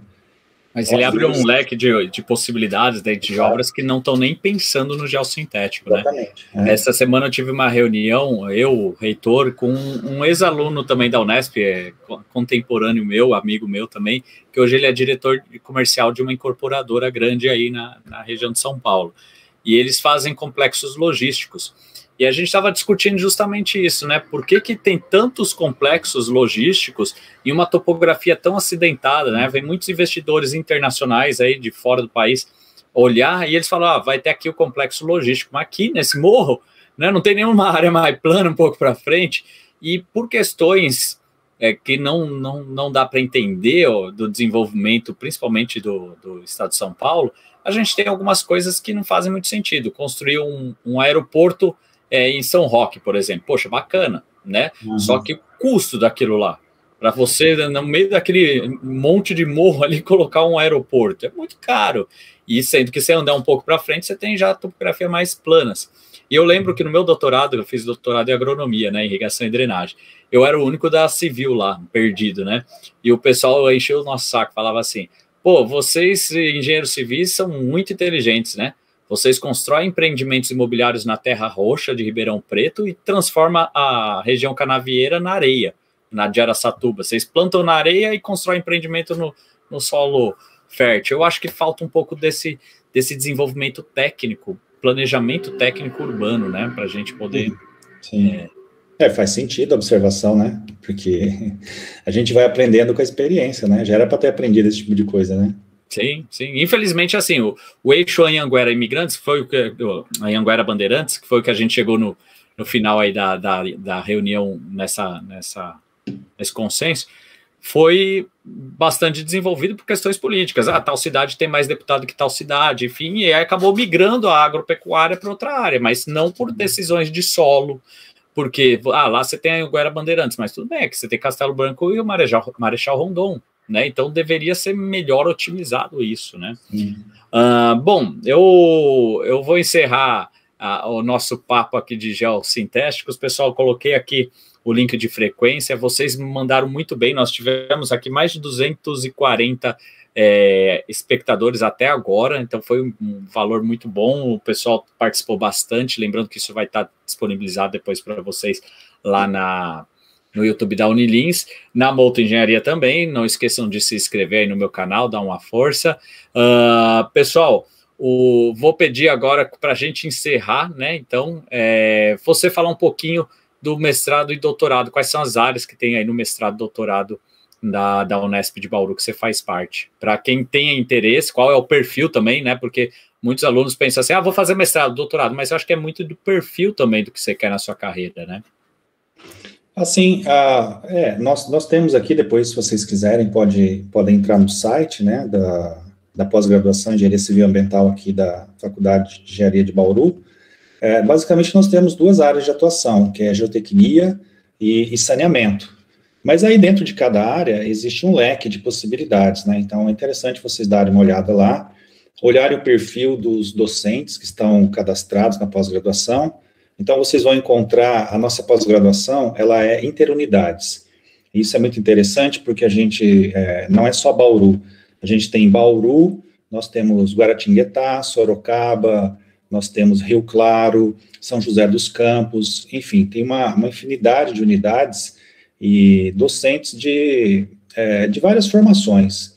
Então, desde a parte de saneamento ambiental até a parte de geotecnia, e nós temos também, aqui dentro de Bauru, como a gente tem essas duas grandes áreas, né, dentro da geotecnia, por exemplo, nós temos professores da área de estruturas, que aos poucos também estão ali tentando montar a linha de pesquisa deles, as áreas. Então, assim, tem um leque de possibilidades, e o processo seletivo é bem tranquilo, tem lá todas as datas, informações. Eu penso que daqui a 1 mês ou 2, no máximo, já deve abrir, né, porque geralmente, assim, para o segundo semestre, começa aqui em maio, junho, já começa a abertura das inscrições. Então, quem tiver interesse, dá uma olhadinha no site, tem todas as informações. Se vocês entrarem em contato com o coordenador da pós ou com algum professor, eles respondem, eu sempre respondo. Quando alguém entra em contato comigo, explico o que eu trabalho. O perfil do aluno é esse, é engenheiro civil, é engenheiro ambiental. Nós temos químicos, acabei de orientar uma química, que é a Ariane. Né, ex-aluna minha também, formou aqui em Química. Exatamente, então já orientei biólogo. Então veja, eu sou da área de geotecnia, mas orientei alguns alunos que têm uma interface com a parte ambiental, e isso é bem tranquilo. Então, nós temos atualmente pessoas formadas em Direito também, fazendo mestrado. Então, depende muito de conversar com o docente, ver a linha de pesquisa ou algo do tipo. Se você já vem de uma iniciação científica, fica mais fácil, porque aí você já tem mais ou menos uma direção do que você quer fazer. Então, assim, existem muitas possibilidades, né? Então, a pós-graduação, ela tem nível de mestrado, nível de doutorado, e o nível de pós-doutorado também, para quem desejar fazer, né? Então, é uma oportunidade valiosa. Eu sempre digo para os alunos, você fazer mestrado ou doutorado não significa que você tenha que seguir a área acadêmica, é um investimento que você faz em você.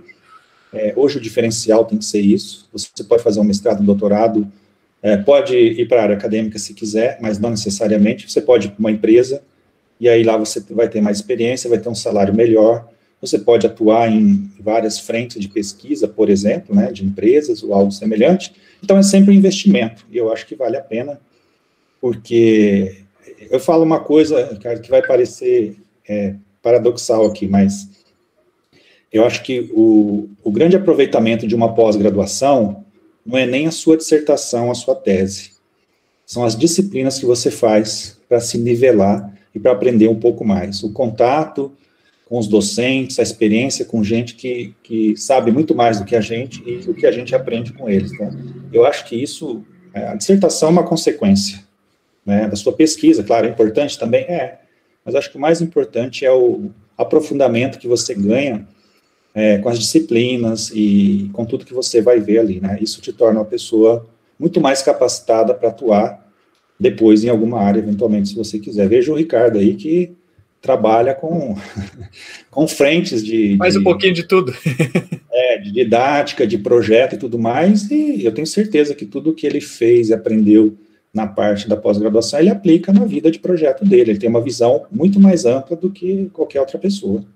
Sim, o desenvolvimento do espírito analítico, né? A gente fala que boa parte dessas contas, que a hora que ele passou as contas, o software faz, né? Uma planilha faz, mas a capacidade analítica de pensar na melhor solução, a que vai ter menor risco, a que vai ter melhor retorno, né? Eu acho que esse é o grande trabalho do engenheiro atualmente, né? Ele deixou de ser engenheiro calculista para ser engenheiro analítico, né? Sim, a tomada de decisão é muito importante, né? E o engenheiro sabe fazer muito bem isso, né, Ricardo? Sim. Então, assim, pessoal, a pós-graduação é um investimento muito bom, né? Dá para vocês entrarem como aluno especial, olhem as opções lá. O aluno que está na graduação também, ele pode entrar como aluno de iniciação científica. Então, assim, existem várias possibilidades que são bem interessantes. Então, quem tiver interesse, dá uma olhadinha no site depois, e se inscrevam, tentem, enfim, né? É uma oportunidade valiosa de aprendizado, né? Eu sou suspeito para falar, porque eu estou dentro dessa área, né? Mas eu sempre aconselho, incentivo quem quiser fazer, que faça. Se não gostou, depois você larga, né? É o que eu costumo falar, assim, das pessoas que vão se decepcionar com mestrado e doutorado. Uma pessoa, por exemplo, quer ir para a área comercial, uma pessoa quer ir para a área de gestão de pessoas. Essa pessoa está muito mais próxima de um MBA. Eu acho que a pessoa vai acrescentar mais na carreira dela dentro de um MBA. Sim, Agora, sim. a pessoa que pensa em projeto, pensa em pesquisa e desenvolvimento, em capacidade analítica, em análise de risco, eu acho que todos esses perfis se enquadram muito bem dentro do mestrado e doutorado, né? No mestrado e na consequência, o doutorado. É isso mesmo. Legal. Bom, Lodi, muito obrigado aqui pela palestra. Vamos marcar outra, sim. Se vocês precisarem também de apoio aí nas semanas de engenharia, pode contar conosco aqui também. Temos diversos professores que estão aqui, eu nem apresentei porque são vários. Temos aqui o Lima, não sei se você conheceu, que fez boa parte lá da obra de Viracopos e tem uma experiência enorme com o aeroporto, quando você falou lá em geocélulas, reforço de pavimentos, né? Eu acredito que lá foi feito até com geocélula, uma parte. A geogrelha. A geogrelha. A geocélula tinha uma pergunta, né? Eu fiz um trabalho sobre a geocélula e é dificílimo aqui no Brasil você encontrar obra com geocélula. Você só encontra obra militar com geocélula. Lá fora também é assim? Não, é mais aberto. Mas no Brasil está abrindo um pouco, viu? A gente tem várias obras de canais, Ricardo, que usam geocélula, né? Tem algumas obras que usam como reforço até de pavimento, né? Não nesse caso de aeroporto, né? A geocélula, ela tá crescendo, viu? Tá crescendo. Foi uns 3 anos atrás, foi um trabalho que eu orientei e, nossa, tivemos uma dificuldade muito grande. Aí, como um dos integrantes era capitão da polícia, hoje ele é major, né? E aí ele conseguiu alguns exemplos de obras militares, né? Mas a gente teve muita dificuldade. Inclusive, eu tenho orientado de doutorado agora que está trabalhando com geocélula, né? Então, daqui a uns 2 anos, quando ele terminar, eu acho que vai ter um bom material de referência ali para estudo, de casos de obras, de propriedades, né?